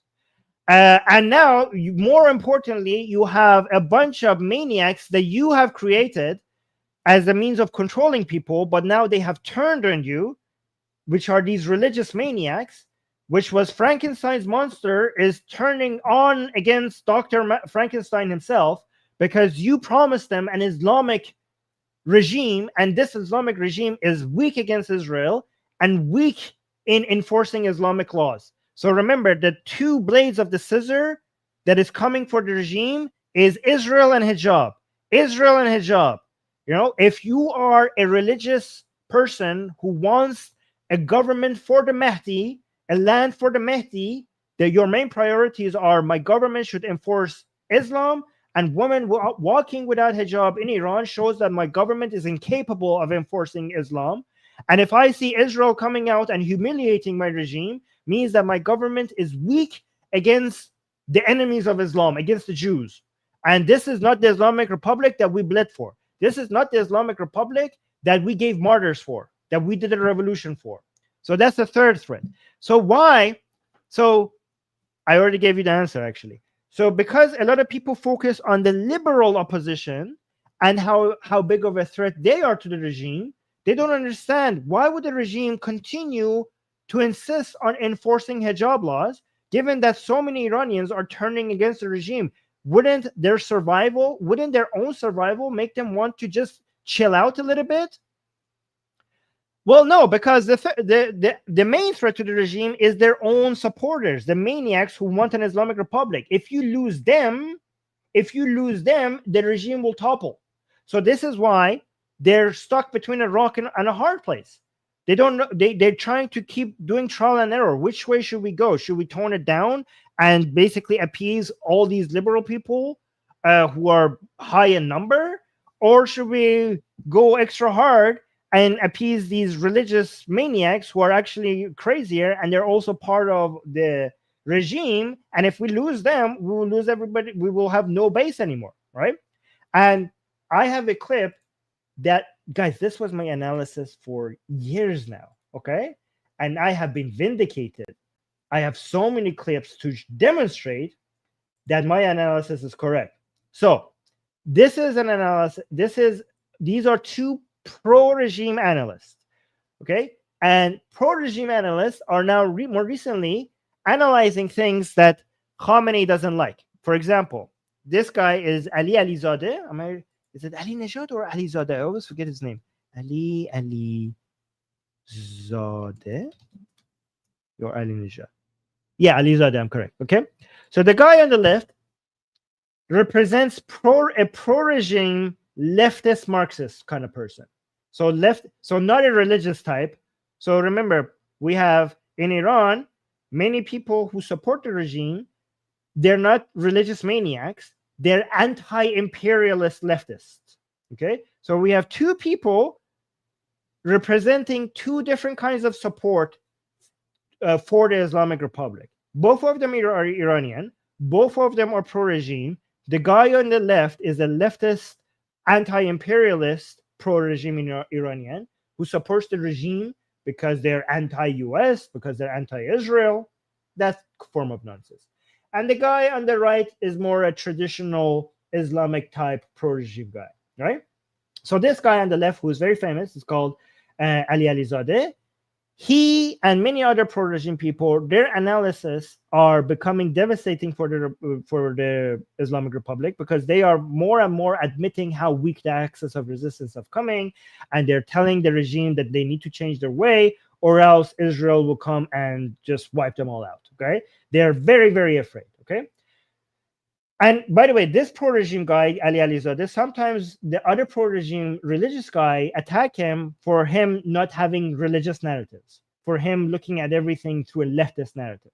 So there's some internal fight there as well. Anyways, in this analysis that I'm going to play for you guys, you're going to see Ali Alizadeh asking this other guy, why are we at this situation and where everything is effed? Why are we now introducing a freaking aggressive hijab law? Doesn't that seem insane? And the answer of this analyst from the other guy just shows that this channel, the Atheist Republic, is the best place for you to come to get your Iran analysis. Okay, so watch this. If I دکتر امتیاز میدم. منصور زمانی فر میگه چرا جمهوری اسلامی در این شرایط به هم ریخته میخواد یه جبهه داخلی یعنی قانون حجاب رو هم باز کنه و پازل دشمن رو تکمیل کنه. Okay, so here's a audience question. Okay, guys, get ready for this. We have so many super chats. After this, I will read the super chats. Okay, he's saying Mansour in the live chat is asking, why is the Islamic Republic in such a situation where everything is effed, where everything is now in turmoil? Why is now internally they're introducing the hijab law, such a hijab law, so that they could make everything complete for the enemies of the Islamic Republic? He's basically saying this Mansour, who is pro in the live chat, who is pro-regime himself, he's saying that the Islamic Republic, with this hijab law, is making our hands, we, the enemies of the Islamic Republic, our hands are more full. Like they're basically giving us a full set with this new law. Okay? So that's the question that they're asking the other guy. So watch this. این جواب این سوال به در شما میخوره و سوال این روز هاست، چون الان بالاخره ما در Like the answer to this question is very useful to us, and this is the question that people are asking. داخل می‌بینیم که بحثی شبیه بحث خانم مهسا So I'm saying, what is saying? Why indeed? It's a big mystery. Well, I gave you the answer, and you'll see this. را میفته به اشکال مختلف و Oh, wait, what he's saying. So now Alizadeh himself is adding to that question. He's basically confirming that this is a good question. به اشکال مختلف. بالاخره ما در داخل هم می‌بینیم که بحثی شبیه بحث خانم مهسا امینی داره را میفته. So, and Alizadeh is now adding, he's saying like, this is a good question because now we're seeing inside Iran, there are more narratives like the Mahsa revolution. و یک نفر دیگه میگه که آیا نگران اغتشاش در بغداد و تهران نیستید؟ آیا پرستو صالحی، حالا پرستو صالحی نیست اسمش اشتباه، پرستو محمدی فکر کنم یا حامدی، مهسا امینی جدید احمدی. Okay. So نیستش و این هم واقعا این تصویر. So they actually mentioned Parastoo Ahmadi, the woman that I showed you singing. They're mentioning her as well. Like they're like, aren't you afraid? Aren't you worried about these things? مهسا امینی جدید نیستش. پرستو احمدی. و این هم واقعا این تصویری که ما الان با ناآرامی‌ها در ایران و در بغداد بر روبرو بشیم و این هست. Like we have so many things that we have to deal with. We have chaos inside Iran and in Baghdad. So basically, they're worried that Iraq is going to be next. So basically, Israel, we lost Gaza, we lost Lebanon. Now we lost Syria, and a lot of these people are worried that now Iraq and Yemen is going to be next. Like everything, and people in Iraq are actually rising now. A lot of people in Iraq have now become emboldened because they see in Syria people have risen up against the axis of resistance, and so many people in Iraq are like, yeah, we want the Islamic Republic out of our country as well. So they're worried about that. چرا ولی اون سوال قبلی من شما بپرسم، آیا جمهوری اسلامی با این بحث حجاب داره پازل دشمن تکمیل میکنه؟ So he's saying, yeah, so let's ask a question again. Isn't the Islamic Republic making the narrative of our enemies complete with this whole hijab thing? حجاب دستور اسلامی که شکی درش نیست ولی So he's saying the fact that Islam is a command by Islam, there's no doubt in that, okay? So this guy, the guy on the left doesn't care about these Islamic narratives as much, but this guy, first of all, the guy on the right, which has more an Islamic mindset, he wants to make sure that before he gives his strategic answer, he covers his base with his religious supporters, okay? Because if I was a religious fan of him, if he gave me a strategic reason rather than an Islamic reason, I would be like, wait a minute, shouldn't you just say we should have Islamic laws because God says so? What are you talking about this strategic nonsense? God says so, so that's the end of this discussion. But he wants to give a strategic response. So he starts by saying, well, I mean, this is mandated by Islam, so there's no doubt in that, just to cover his ass. And now he continues. این بحث حوزه کار ما نیست، من در همین حد عرض کنم خدمتتون که Okay, so he's saying this is not part of our discussion, like the whole Islamic scholarship is not part of our discussion, but let me add something else. با اون بحث‌های ابتدایی ما هستش. یک سری جوون ما داریم که اگر This is important. He's saying we have a certain amount of young people in Iran. Guys, listen to every single word translation that is coming out of my mouth carefully. Okay, he says we have a certain number of young people in Iran. کشور مشکل ایجاد بشه این جوونا باید برن جلوی تیر. جایی نیست. These young people are the people that if something happens to our country, these are the people that we have that they will go in front of the bullets. Meaning that there are certain people that we have, are armed people, that these are the people who will risk their lives for our cause. That's what he means, okay? و میرن. برای چی میرن؟ And they will go and they will risk their lives. به خاطر اینکه احساس می‌کنن که این جمهوری اسلامیه، این جوانان مذهبی هستن. He said, why would they go risk their lives? Why would these people, if our country is in danger, why would these people go stand in front of the bullets? Because they think that this is an Islamic Republic and these people are religious, these young people are religious. حکومت از خودشون میدونن and they consider the government to be of theirs, of their own. داوطلب میشن برای And these people volunteer. رفتن جلوی تیر. هنوز هم داریم. These people volunteer to go in front of the bullets, to go stand in front of the bullets, to risk their lives. این فرد اگر احساس بکنه این حکومت دیگه خیلی اسلامی نیست. This person, this type of person, if he thinks that this government is not Islamic anymore, دیگه خیلی اسلامی نیست. این برای چی باید بره جلوی تیر؟ why would he go stand in front of a bullet? Do you guys see? Do you guys understand why the government in Iran still has to insist in enforcing the hijab laws? اینجا خواهشی که داریم از این حضراتی که در کشور. So he says that the request I have from these people. So, for example, the person who's asking this question. که این ذهن. Oh no, wait. From the people who are from the officials in the regime. که این ذهن from the regime officials. کاری نکنن که این ذهنیت در ذهن جوانهای حزب اللهی تر جامعه ایجاد بشه که این. So I asked the regime officials to not do something so that these young people would have this understanding. Maybe that this regime is not Islamic anymore and not worthy of my sacrifice. حکومت هم شبیه ما تو پاکستان جمهوری اسلامی نداریم. اسمش جمهوری اسلامی پاکستان. So like he's like, don't make us a Pakistan, okay? Meaning that don't turn us into a Pakistan. Basically, he means a country that is named an Islamic Republic, but is not Islamic. Okay, so he's like, be careful not to turn into Pakistan. Because you know, Islamic Republic, Iran now has an Islamic Republic government. Pakistan has also an Islamic Republic government, and they think that Pakistan's government is not Islamic. احساس نکنن جمهوری اسلامی ایران هم میشه جمهوری اسلامی پاکستان. So like, make sure that these young people don't feel like the regime, the Islamic Republic of Iran, has turned into something like the Islamic Republic of Pakistan. این احساس اگر ایجاد بشه، اون آدم‌هایی که باید از کشور دفاع بکنن، دفاع نخواهند کرد.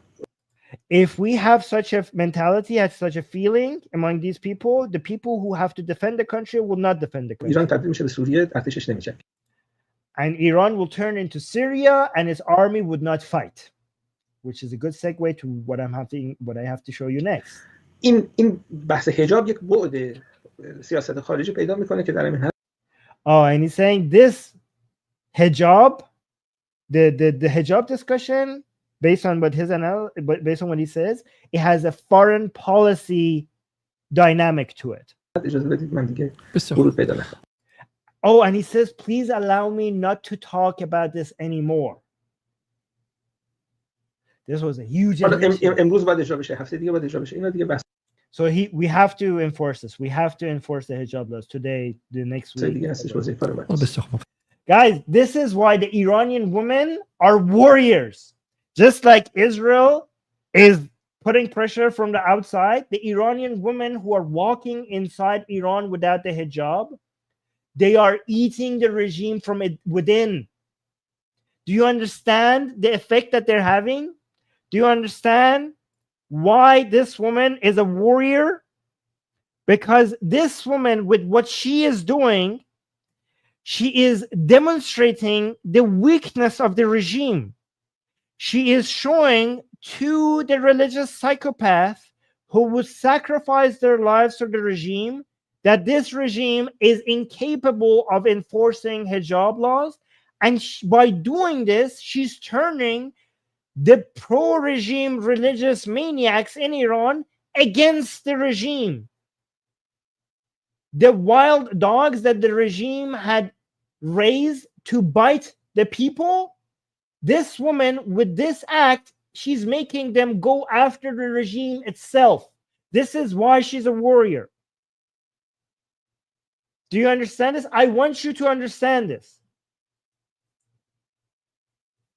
Let me do some of your super chats, because this is a good segue to the next point that I have, to a couple of next videos that I want to show you next. I have so many. I don't know if I'm going to be able to show all of them.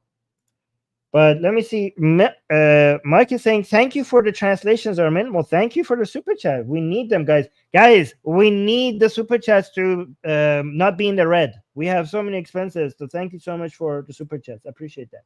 And also Ehya, I don't know. I'm sorry if I mispronounced that thing. Thank you, AR. Well, you're welcome. Thank you for the super chat. And also the voice of her. Yes, guys, go watch the whole thing. Go. It's beautiful. It's beautiful. Okay. And it's heroic.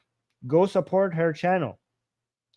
Again, if you're listening to this and you don't get the access to the live chat, the channel name is Parastoo Ahmadi. Parastoo, Parastoo. So the channel name is basically her name. Ahmadi is Ahmadi. Okay, that's her latest video, and it's making waves. Like, this is such a big deal.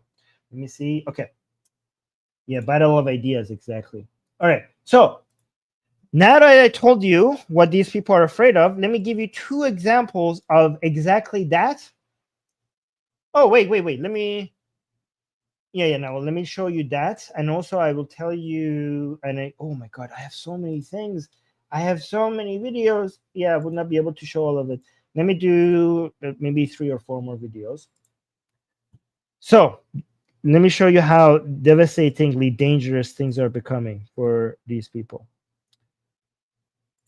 This is a man part of the Artesh. He's wearing military uniform in Iran with the flag of Iran, the proper flag of Iran behind him, not the one with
We'll be back. We'll be live. Hi. I'm back. Don't panic. Everything's fine. Everything is good. Do we have the start comments yet already? Yes. Guys, you have my audio, right? Everything okay? I don't know what happened. It's fine. Let me get back those videos that I wanted to share. Let me upload them again. There we go. This one. Everything is okay, guys, right? We have me. Yes, this. Okay, everything good. All right, so I wanted to show you this video. It's important because this is the peak stress level for Khamenei. In this video, you're going to see why I'm saying that. But before, because a lot of you are new here, I have to first show you this for the people who are not familiar with the flag of Iran, okay? So the top one is the flag of the Islamic Republic, which we don't recognize as the proper flag of Iran, okay? So this is not the proper flag. It has the Allah symbol in the name in the middle, and it says Allahu Akbar all the way here and Allahu Akbar all the way down here. And also remember that the official language of Iran is Persian, and the flag of the Islamic Republic, which is internationally recognized as the flag of Iran, unfortunately, has Arabic on it instead of Persian. Nothing against Arabic. Again, I'm not anti-Arab, but it's not Arabic is not the official language of. Imagine if you're an Arab country and your flag was written English on it instead of Arabic. Okay, so this is not the official language of Iran, and this is the flag of Iran. But this is the flag that we recognize. Okay, and guys, this is not the monarchy's flag. This is the Iran flag. This is Iran's flag. As you can see, there's no crown in it. This is Iran's flag. It's not just a monarchy flag, okay? This is the pre-revolutionary Iran flag, and you can see it has the lion and the sword and the sun. This is the flag that we recognize. And that's why it makes this video very significant, because we have Artashi people, meaning people part of the armed forces, coming out with the flag of pre-Islamic Revolution Iran behind them. Yeah, exactly. People are putting lions and suns in the chat. And yeah, guys, please like the stream. I need people to see what all these things that I'm showing here. And let's see what he has to say. Again, guys, this is an official member of Iran's military forces. I don't know what his higher, like how up the ladder he is. If anybody knows, please let me know. But let me see what and also, guys, he's religious. Okay? He's anti-regime, a military official, and religious. So he starts by saying, in the name of Allah, the merciful. Also, he's citing the Quran. Okay? Okay.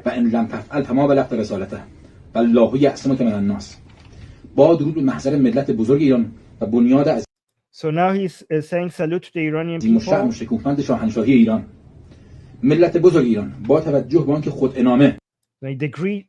The great people of Iran.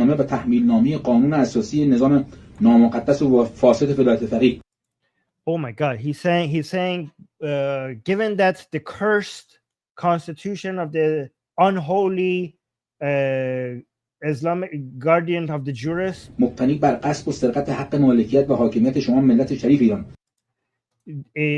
is intended to come and take all of your property, your right to property, and so the corrupt, the cursed and corrupt. So he's saying the corrupted guardian of the jurists.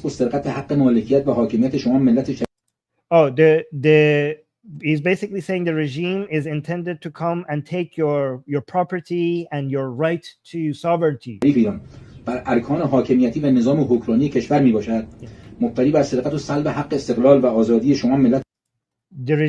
regime that is the guardians who are basically taking away your right to independence. So basically he's just saying a whole bunch of negative stuff against the regime. و همچنین با توجه به جرائم متعددی که در طول 45 سال سیاه گذشته and given all the dark things that happened in the past 45 years شخص ولی فقیه آقایان روح الله موسوی خمینی و علی خامنه‌ای و حکومت آنها وارد می‌باشد and it's like all the dark things that is the fault of Khamenei and Khomeini and در فریب و تدلیس و دروغ و خدعه در حق ملت ایران غصب و سرقت حق مالکیت حاکمیت و استقلال آزادی ملت ایران خیانت به کشور ملت ایران لااقل به 13 دلیل و ارتکاب امر و اقدام به So he's just listing all the dark and evil things that the Islamic Republic has done.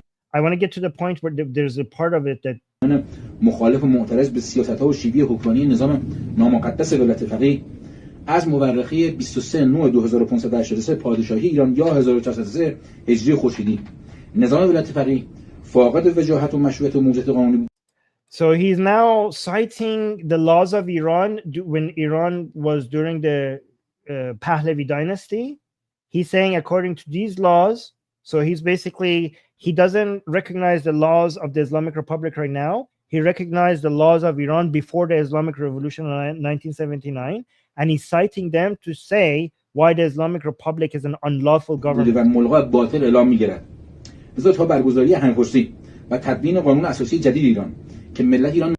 He's saying so before, up until the time that we could have a referendum in Iran, before we could ask the Iranian people what type of government they want.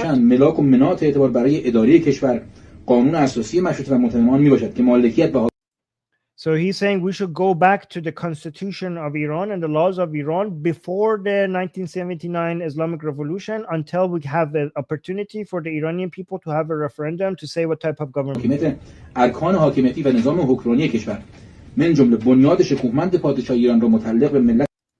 Oh, and he's saying we have to go back to a monarchy because Iran was like a monarchy before the 1979 revolution, and that still stands because this government that we have right now is unlawful. So he's saying let's go back to that. Let's go back to the default mode that we were. So basically, he wants a factory reset. He wants a factory reset. It's like he's saying we don't have to say a monarchy. We could have a referendum, but we have to go back to what we were right now until we could have a referendum. Yeah, he's saying is he committed crime? Yeah, the worst crime. I mean, the worst crime according to Islamic Republic. Yeah, this is. I'm just saying, is this recent? This is fresh. This is very recent. And I have one more that is even more recent. کفالت موقت رهبری سیاسی و فرماندهی کل نیروهای مسلح از جانب ملت بزرگ ایران به شخص آقای رضاشاه دوم پهلوی. Oh, and he's also saying Reza Pahlavi, and he's calling the second Reza Pahlavi king. He's asking for his leadership, Reza Pahlavi, to come and basically come and become the leader. ذیل اصول 26 I don't know how high he is. If anybody knows, just 35 مطابق قانون اساسی مشروطه ایران. کفالت موقت رهبری سیاسی و فرماندهی کل نیروهای مسلح از جانب ملت بزرگ ایران به شخص آقای رضاشاه دوم پهلوی ابلاغ می‌گیرد. توفیق پادشاه ایران در راه خدمتگزاری به ملت ایران و So he wants Reza Pahlavi to come and become the king of Iran. He says legally he's the king right now. عزت و شکوه و عظمت ملت بزرگ ایران را از پروردگار متعال مسئلت دارم. برافراشته باد درفش کاویانی و درفش شیر خورشید نشان ایران. زنده باد آزادی، پاینده باد ایران. پاینده باد بنیاد شکوهمند پادشاهی ایران. پاینده باد ملت. So he's saying a lot of like monarchy stuff that I don't know. Like he said a blessing of the lion and sun thing, and you know, some nice poetic stuff regarding monarchy. بزرگ ایران عضو نیروهای مسلح شاهنشاهی و خدمتگزار و جانب. And he considers himself to be part of the armed forces of the monarchy, not the Islamic Republic now. دار و مدعی العموم و داستان ملت بزرگ ایران سرهنگ نیروی هوایی ارتش شاهنشاهی ایران ابراهیم آقایی کمازانی به تاریخ. Wow. Okay, so that's one example. Here's the more recent one. This is also an part of the armed forces. He announced these things, and he also said that they're coming for. من سرهنگ دو آزاده هستم. Okay, so he's also giving his name. I don't know what Sarhang. I don't know Sarhang, how high that would make him. I don't know the vocabulary that, like, if anybody knows, let me know about how high these people are within the military. But he's another military man. Oh, somebody's saying mid-level officer. That's my guess, and his jacket looks like no, yeah, but he's Artesh. He's not U.S. Army. He's part of the Artesh. He's part of Iranian Artesh. Artesh Shahanshahi. Yeah, I don't know, Sarah. Man Sarhang. So this one, we have his name and everything, and this has also been confirmed that they're coming for. من سرهنگ دو آزاده هستم. امروز از طرف سازمان قضایی نیروی مسلح به من زنگ زدن که من خودم رو فردا به شعبه 5 بازپرسی این سازمان. So apparently the judicial system has called him, and they have told him that he has to come and turn himself in. جهت پاره توضیحات معرفی کنم. خب اولا به من گفتن که رد تلفن همراه تو زدیم. خب من خواستم بهش. Okay, so he says that he has to come turn himself in because apparently they have access to his phone, and they have seen, I don't know, the things that he's posting or his conversation, because I don't know exactly what he's referring to, but in Iran there are a lot of apps that people use, and they don't know that these apps are made by the government. Okay, and they're not like apps that you buy in Google Play or I don't know, Apple Store. I don't know what you guys use on Apple, but whatever, it's like you have to download it from the website or somewhere, so it doesn't go through the filtering of Google or Apple. And they have a lot of with those apps, the government can basically look at your conversation and look at what you're posting, see where you're going. So a lot of Iranians are told that not to install, but it's hard not to install any of those apps because a lot of Iranians don't have access to the apps that we use outside of Iran, and they need these things to be able to make ends meet or get things done, or transfer money or have access to their bank account. But unfortunately, a lot of these apps give access to the government to see what the hell you're doing, right? So they have told him that we've seen what you're like. I don't know. They have access to his phone or something like that. خب من خواستم بهش بگم که اصلا نیازی نبود شما رد تلفن همراه منو بزنید. به من زنگ می‌زدید، من شماره تلفنم رو، آدرسم رو، تمام مشخصاتم رو اولا که دارید. Okay, so he's saying like I told them that you didn't need to use my phone to locate me or find my phone number, like you didn't need to hack it or something like that. You could have just, you have my phone number, you could have just called me and I would told you where I am. من میدادم. من جایی نمیرم، اینجا وطنم. He like, I'm not gonna go anywhere. I'm not gonna run away. This is my country. Like, if you're afraid that I'm gonna just like run away to somewhere else, this is my country. I'm never gonna اینجا leave. کشورمه و تا آخرین قطره خونم پای مردمم می‌ایستم و And he says that I will stay until my last drop of blood with the Iranian people. So he's saying like, I'm here to defend the Iranian people, and I will defend the Iranian people till my last drop of blood. Like, I'm not gonna run از away. حقوق خودم و خانواده‌ام دفاع He says, and I will defend my rights and the rights of my خواهم family. کرد. یک ارتشی با شرافت و واقعی وقتی میگه خانواده‌ام، فقط منظورش زن و بچه خودش نیست. He's saying an arteshi means somebody. So arteshi, guys, remember that Iranian armed forces is two. We have artesh and we have sepah. Sepah is IRGC. Artesh is the armed forces that was in Iran before the Islamic Revolution. That was part of the armed forces came from the monarchy. So that's why a lot of Iranian people, they think the IRGC, the Sepah, is too ideological, too far gone for that to be and maybe used as a way to topple the regime. But the Artesh, because it has a history with the previous government, the Artesh, which has a history of being the army of the monarchy before the Islamic Revolution, some people think that maybe one day the people from Artesh would rise up against the regime. And that was the whole point of creating IRGC, to make sure that the Sepah originally was created, the IRGC originally was created by Khamenei as an anti-coup measure. But a lot of Iranians who think that the Iranian people, because they are not armed, they are not going to be able to do a revolution to topple the regime. So they're hoping one day enough people from the Artesh will be convinced that the regime needs to be toppled. And that's why a lot of Iranian people have their eyes on the Artesh to see if they're going to be people who would turn against the regime. And this guy is part of the Artesh. The other guy, apparently, if I'm correct about that, he was also part of the Artesh. The other guy, I'm not so sure about that. This guy, he's, because he's giving his name, he's ranking it like his name and his being part of the Artesh is all very clear, okay? And the fact that he's in Iran is very clear. The fact that they're coming from him is very clear. And a lot of Iranians are hoping for more videos like this, people from the Artesh turning against the regime and basically making more people from the Artesh encourage them to do so as well. So he says a true Arteshi, and Arteshi is somebody who's part of the Artesh. When he says, I will defend my family, what he خانواده‌ام فقط منظورش زن و بچه خودش نیست. تمام ملت و تمام مردم ایران خانواده اون محسوب میشه. So he's saying an Arteshi, when he says, I will defend the rights of my family, when he says my family, he doesn't just mean his wife and his children. When he says my family, he means the entire people of Iran. و از حقوقشون وظیفه داره تا پای جون دفاع کنه. من هم از این قاعده مستثنا نخواهم بود. And that's what I mean. و به عنوان یک ارتشی وفادار به ملتم و کشورم. He's like, and I'm a loyal Arteshi to my از people. حقوق تمام مردم ایران تا پای جونم دفاع خواهم کرد. حقوق من و خانواده من رو پایمال کردن. Like you have taken away the rights of me and my family. همه اینها رو از حلقومتون بیرون خواهم کشید. Like we will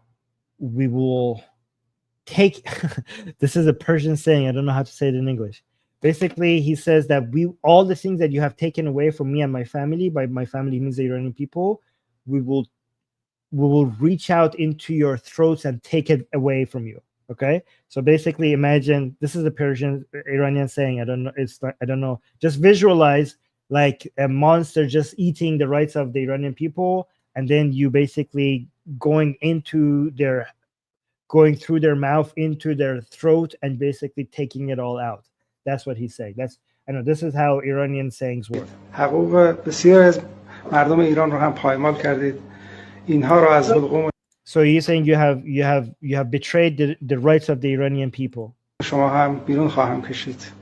Yeah, and we will take it out. We will shove it out of your throat, like basically remove it from your throats.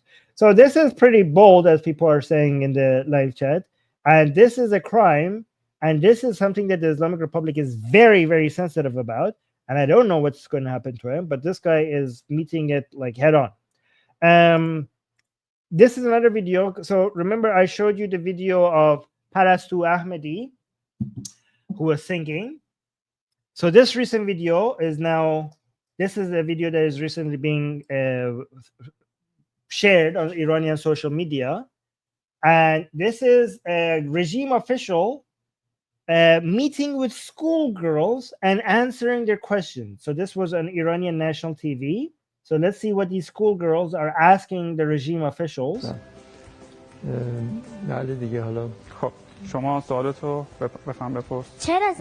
So it's saying, okay, you ask your question. So let's see what this little girl, guys, what do you think this little girl is gonna ask? What this girl is gonna ask? Okay, let's see. شما سوالتو بفهم بپرس. چرا زنها نمیتونن آواز بخونن؟ So she's asking, why can't women sing? Imagine you representing a regime that is anti-women singing and having to answer this little girl. Okay, imagine being in a position and having to, imagine you being on the side that is against women singing and having a little girl asking you that as somebody who wants to sing. Why can't women sing? That's a very simple question. That's all her question. Why can't women sing? چرا زنها نمیتونن آواز بخونن؟ Look at her. Look at how eager she is to know the answer to this question. Look, that's what's her. That's the short answer. Like, yeah, that's my question.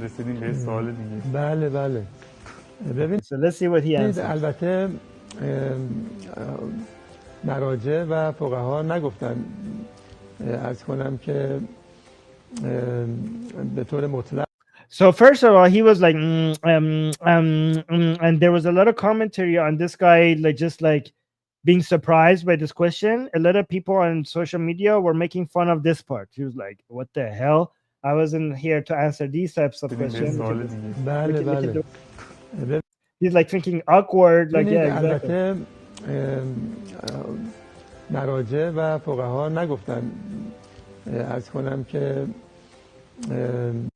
He's saying, well, let me say that the religious scholars have not said, let me say, به طور مطلق خانم ها نمیتونن بخونن گفتن اگر در واقع he's like the religious scholars haven't said that women cannot sing at all. مفسده‌ای در اون نباشه اشکالی نداره.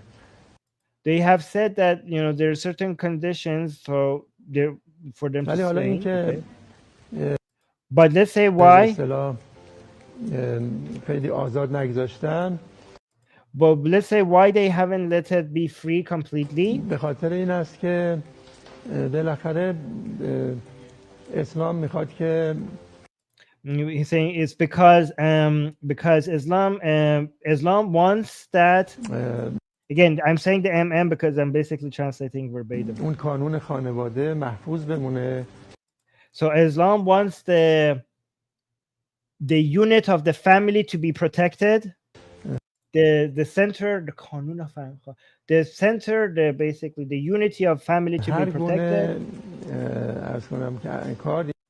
And he says, and any kind of, let me say, عرض کنم که کاری که منجر به تحریک غریزه جنسی بشه and any type of activity that would stimulate sexual desire in men. So remember, he's answering this to a child, okay? So any type of activity that would sexually stimulate men. این رو به اصطلاح در سطح جامعه این رو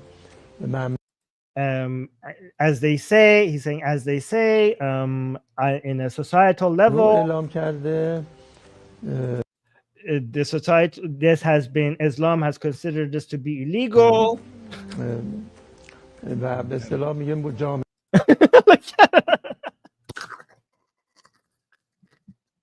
Look at her face. She's like, What the fuck? She's like, what? This is a Pikachu face. Wait, is this a Pikachu face?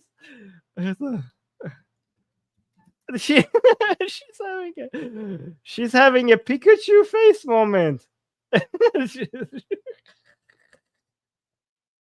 a second. This is too good. This is too good. Wait, hold on. Is this almost the same or not?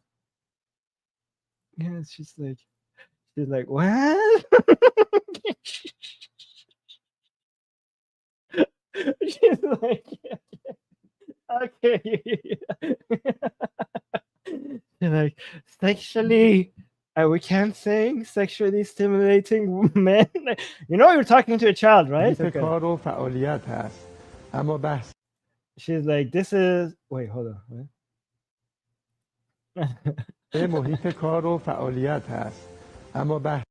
Wait, so she's saying this is an environment for working and activities. Yeah, Susanna is asking, how can any little girl have a conception of a man's sexual stimulation? Yeah, I wonder, maybe Islamically, this is a grown woman, not a child.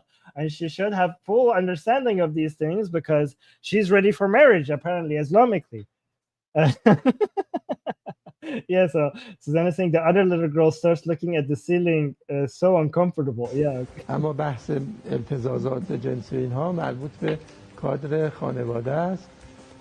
So he's saying, so sexual matters are for inside the household, not for outside of the household. So he's basically saying these sexual stuff, so basically singing, is supposed to be stayed inside the house. لذا درباره مثلا خوانندگی خانم ها گفتن اگر مثلا مفسده احساس میکنید در اونجا هست. So he's saying, so therefore Islam, basically the religious scholars have said that if you feel like you need to sing, انجام نشه، ولی اگر کسی احساس میکنه مفسده‌ای برای او نداره این رو مجاز دونستن. So basically it's just saying that if it doesn't have any like it doesn't cause any of these, like you could do it inside your home basically because sexual stuff should stay home. خیلی ممنون آقای دکتر. حالا بچه‌ها سوالاتتون باشه، ما بازم حالا میایم نوبت‌های مختلف. Okay, wait, where's the rest of this? Is the rest of this going to be talked? موسیقی مثلا. Anyway, so I'm not going to go over the rest of it because it's already 2 hours and I was supposed to keep it under an hour. I just have too much stuff. Guys, I could do this. Like, I just realized that I could keep make a lot more streams like this because every single day I have videos like this. Like, it just keeps coming. So let me know if you want me to do more videos that is being shared on Iranian social media. Let me actually respond to your comments as well. Susanna is saying, keep that singing in your pants, get a room. Yeah, exactly. Okay, that was fantastic. Let me actually see what your comments are. Per saying, that sounds worrying. People thinking the Islamic Republic is too lax. Yes, worrying for, again, that's a minority. That's like, I would say that 6% of Iranians think like that, not majority. Purple Pop saying, Armin, you're wearing earpods. No, it's not earpod. It doesn't help your ear. But okay, let's keep it the commentary on the show. Let's only start those comments. Elise saying, Armin, do you have polls? You mean not polls of Iranian people? I'm Israeli. Yes, I do. We have shared them on previous streams many times. We have scientifically collected data. So the things that I'm telling you is based on me studying those poll numbers a lot. Okay, so it's not. I'm not just talking out of my ass. Per saying they may be against the regime for dangerous reasons, like when Hamas objected to PLO rule. Yes, we do not support those people. However, we do support the internal fight because the regime turning on itself, it works in our favor. We want to see division among them. Susanna saying, I find the sound of women speaking Persian so relaxing. I don't know why. Yeah. Sounds like you have a crush on Iranian women. I don't know. No, just joking. What is this? Well, I mean, I wouldn't blame you if you did. Storm is saying, when Iran is freed from Islam, will they go back to being Persia? Iran is never Persia. Never was Persia, never is not Persia today, never will be Persia. Okay, just please understand this. Iran did not become Iran because of Islam. Iran was Iran before Islam. Iran is the correct name of this region, not Persia. This is what Reza Shah understood before the Islamic Revolution. Persia is the name foreigners give to this land by mistake.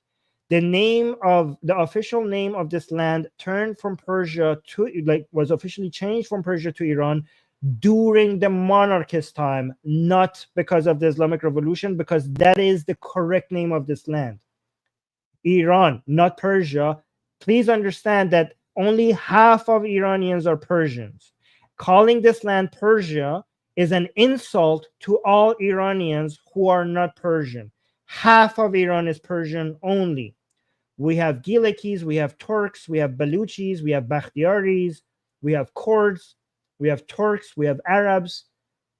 This is Iran, and it's a land for non-Persian Iranians as well.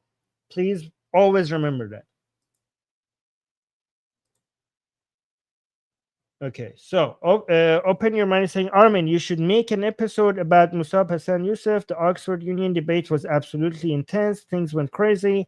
Yeah, Susie was telling me about that. Let me know in the comments how much demand is there for that. Grace is saying, Armin, I just watched some videos on Richard Midhurst's YouTube channel. It shows the... Let's keep the comments on what we talked about mostly. It shows the rebels in Syria are really ISIS. No, they're not ISIS. In the way they have some ISIS members in them, in the way they are behaving with... Okay, so that's bullshit. There are... Anybody who simplifies this is an idiot. So that guy, Richard, whoever that guy is, you shouldn't trust them anymore, okay? Because they're trying to simplify things.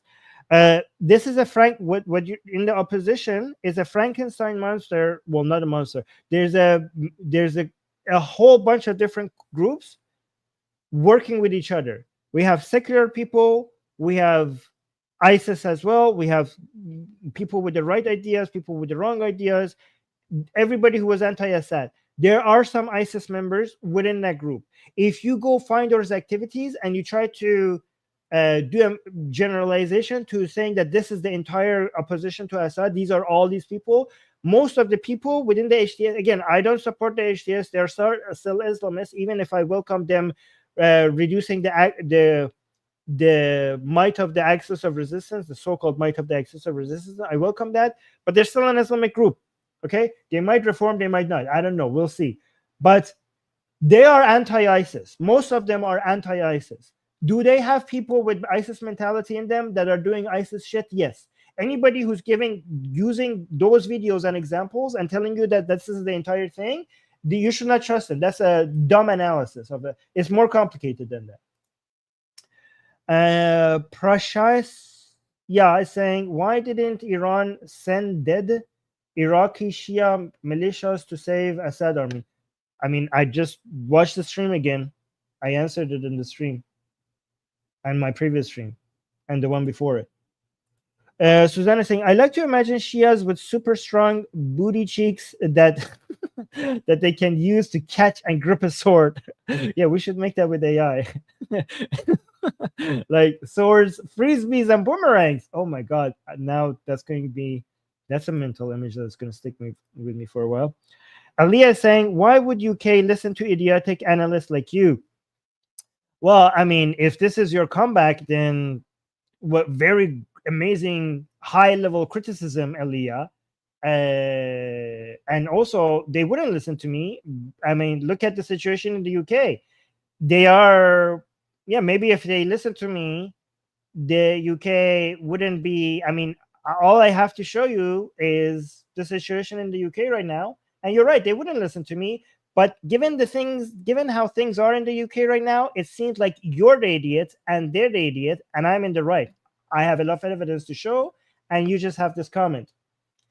Not that not strong of a pushback, because it's just an emoji for your rationalism. Usually when people basically say nothing and follow it up with an emoji laughing, is because they are butthurt and they're trying to cover their butthurt with emojis. That's what's happening. Anyways, Susie's saying we're going to cover this. Oh yeah, I already read this one. Ali Alizadeh received asylum in the UK from regime persecution, by the way. Yes, and now he's pro-regime.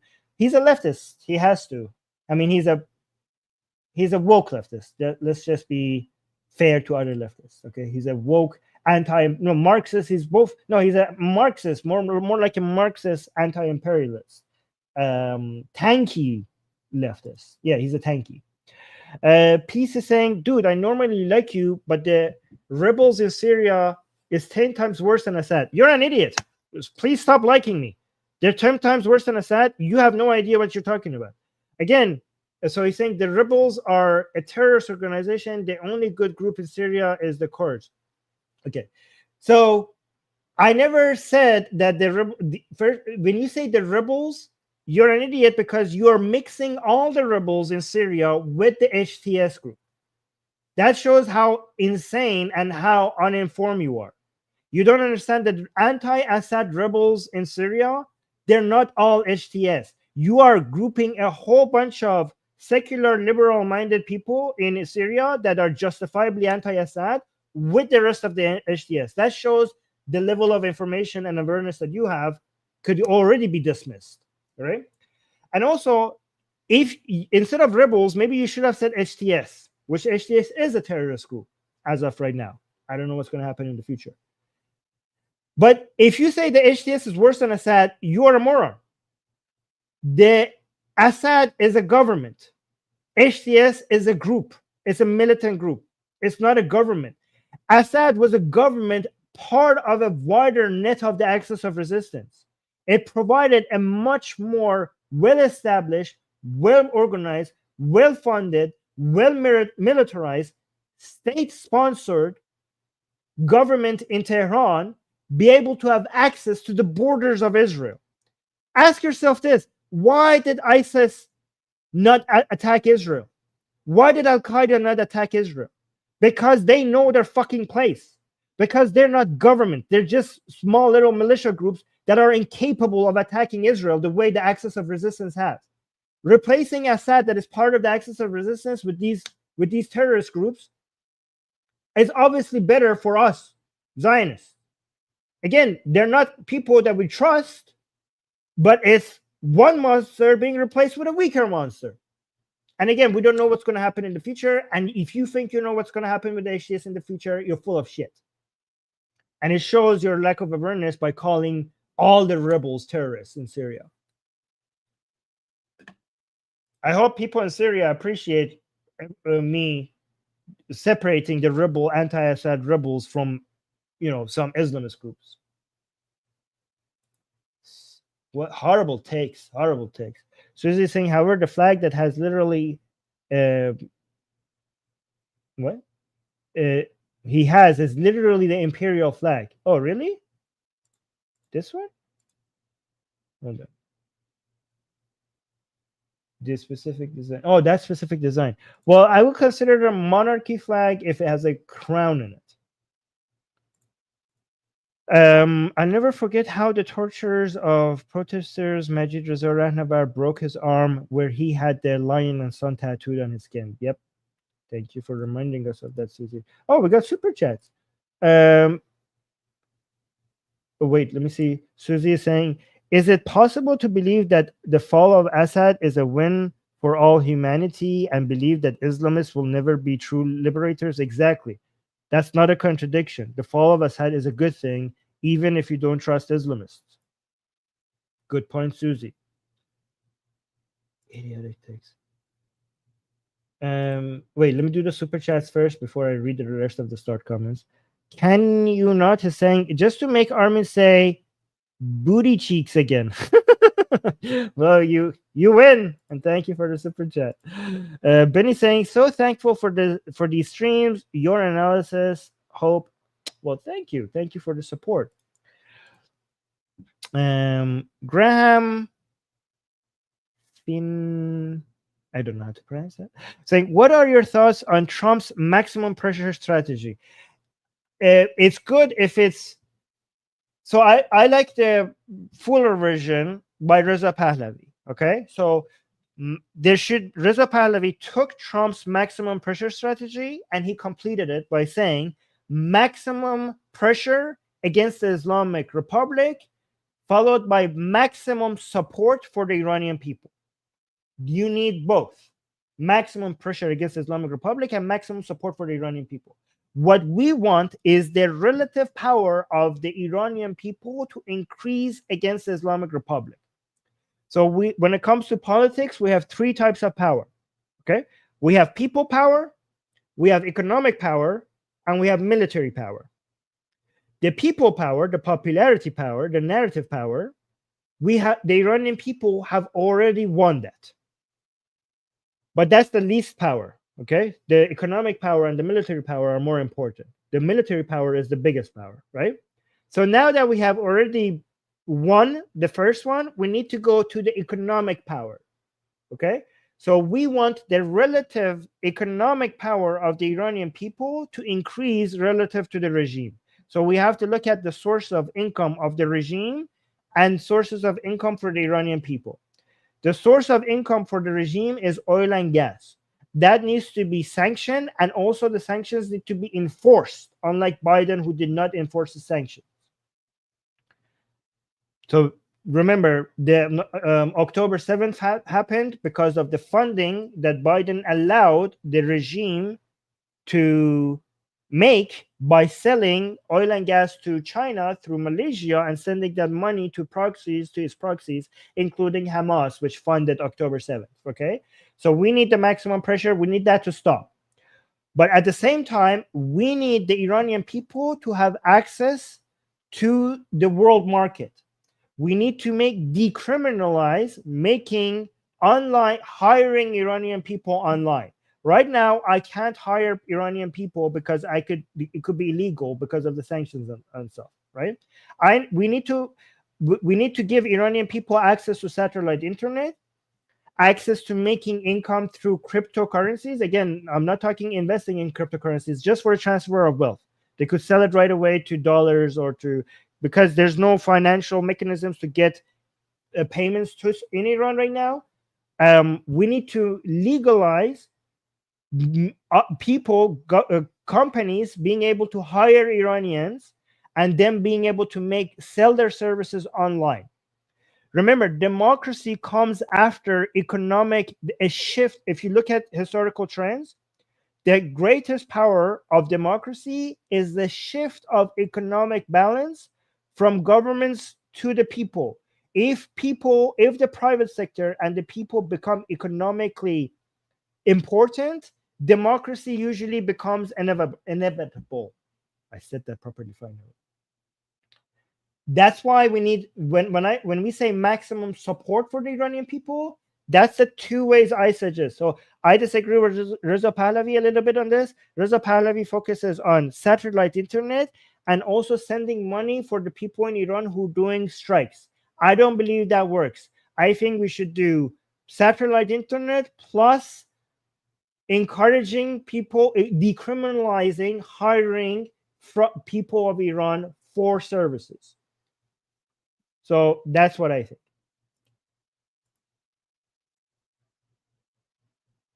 Yeah, so Susanna is saying that guy, Richard Medhurst, is literally a Russian mouthpiece. Yeah, so don't use that as your source of analysis. So this guy's saying, Armin, what if the IRGC overthrows the mullahs? Yeah, that would be going from a theocracy pretending to be a democracy to going to a military dictatorship that is pretending to be a democracy, that is pretending to be a theocracy, that is pretending to be a democracy. We don't want that. The IRGC, the shift of the overthrowing of mullahs to the IRGC is already happening slowly. The IRGC doesn't need to overthrow the mullahs because the shift of power. So the two main sources of power in Iran, political power in Iran, is the office of the supreme leader and IRGC. So we have slowly seeing a shift of power from the supreme leader to IRGC already. And the IRGC, we don't like the IRGC. The IRGC is even worse than the supreme leader. Okay, so that is as bad, not if probably even worse. Okay, we don't know exactly, but probably could be potentially even worse. If there's any military force that would be more ideal for overthrowing the mullahs, it would not be the IRGC, it would be the Artesh. The IRGC is already overtaking the mullahs. We're basically going from being ruled by people with turbans on their head to being ruled by people with boots. That's what that's an Iranian saying. That's the shift is already happening, and the shift is going to happen even more once Khamenei dies. The next supreme leader is not going to be as significant as Khamenei, and the IRGC will complete its takeover. Remember that the supreme leader. We remember the three forces that I told you: the people power, the economic power, military power. And the military power is the most important power, right? So let's compare the supreme leader and IRGC. So from these three, the supreme leader has a lot of economic power and a lot of people power. The 6%, they love Khamenei. They're loyal to him. They fight for him. He's the charismatic leader. The IRGC doesn't have that figure. So they lack the people power as much as relative to the supreme leader, but they have more important, they have the military power, which Khamenei doesn't have. They have more economic power. So they have economic power, more economic power, and military power. The supreme leader has people power and economic power. So that's why, because the IRGC has more important power, the shift of powers are already happening from the supreme leader to IRGC. It's already a slow shift that is taking place. And it's going to speed up once Khamenei dies. Duda is saying free Palestinians from Israeli oppression and theft. No, free Palestinians from Hamas, free Palestinians from Islamism. And thank you for Israel for speeding up the process in which we will free Palestinians from Islamism and Hamas eventually. Insha Iblis. Guys, make sure you like the stream. Make sure you comment. Make sure you subscribe. If you're new here, make sure you hit the bell notification.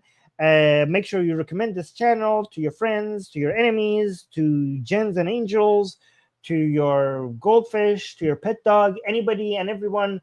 Please go tell them, unless it's not safe, please do not tell people. Recommend this channel if it's not safe for you. Yeah, thank you, Susie. Thank you. Yeah. And also, yes, try to, if you can, if you're in a financially, safe situation, consider supporting us financially. Our PayPal link is in the description. Also, if you speak Persian, check out our Persian channel. Link is in the description. It's the link with the lion emoji at the beginning. So check out our Persian channel. At some point, I think AI will be able to make you guys be able to listen to our Persian channel like it's going to be my own voice, but translated in real time into whatever language that you want. That will happen at some point. So once that happens, you guys would be able to come and follow me on my Persian channel as well, on our Persian channel as well. So that would be interesting. Anyways, link to all of that is in the description. Thank you everybody for being here. Thank you, Mohsen. Thank you, Yusuf. Thank you, Amir. You guys are awesome. Oh, thanks. Yeah, thank you. Guys, your comments, if you tell me like, oh, Armin, this was a good stream, that I love those. I read those and it makes me feel motivated to make more streams like this. So leave those comments. And again, if you're watching this on Twitter, come to YouTube, search for Atheist Republic on YouTube, and subscribe to us there, because that way you could be part of the live chat as well. Anyways, I'm gonna go. Love you guys. If you like the stream, shame on you if you haven't liked the stream. And till next show, stay liberal, stay Zionist. Bye-bye. And thank you, Sarah, for highlighting the comments.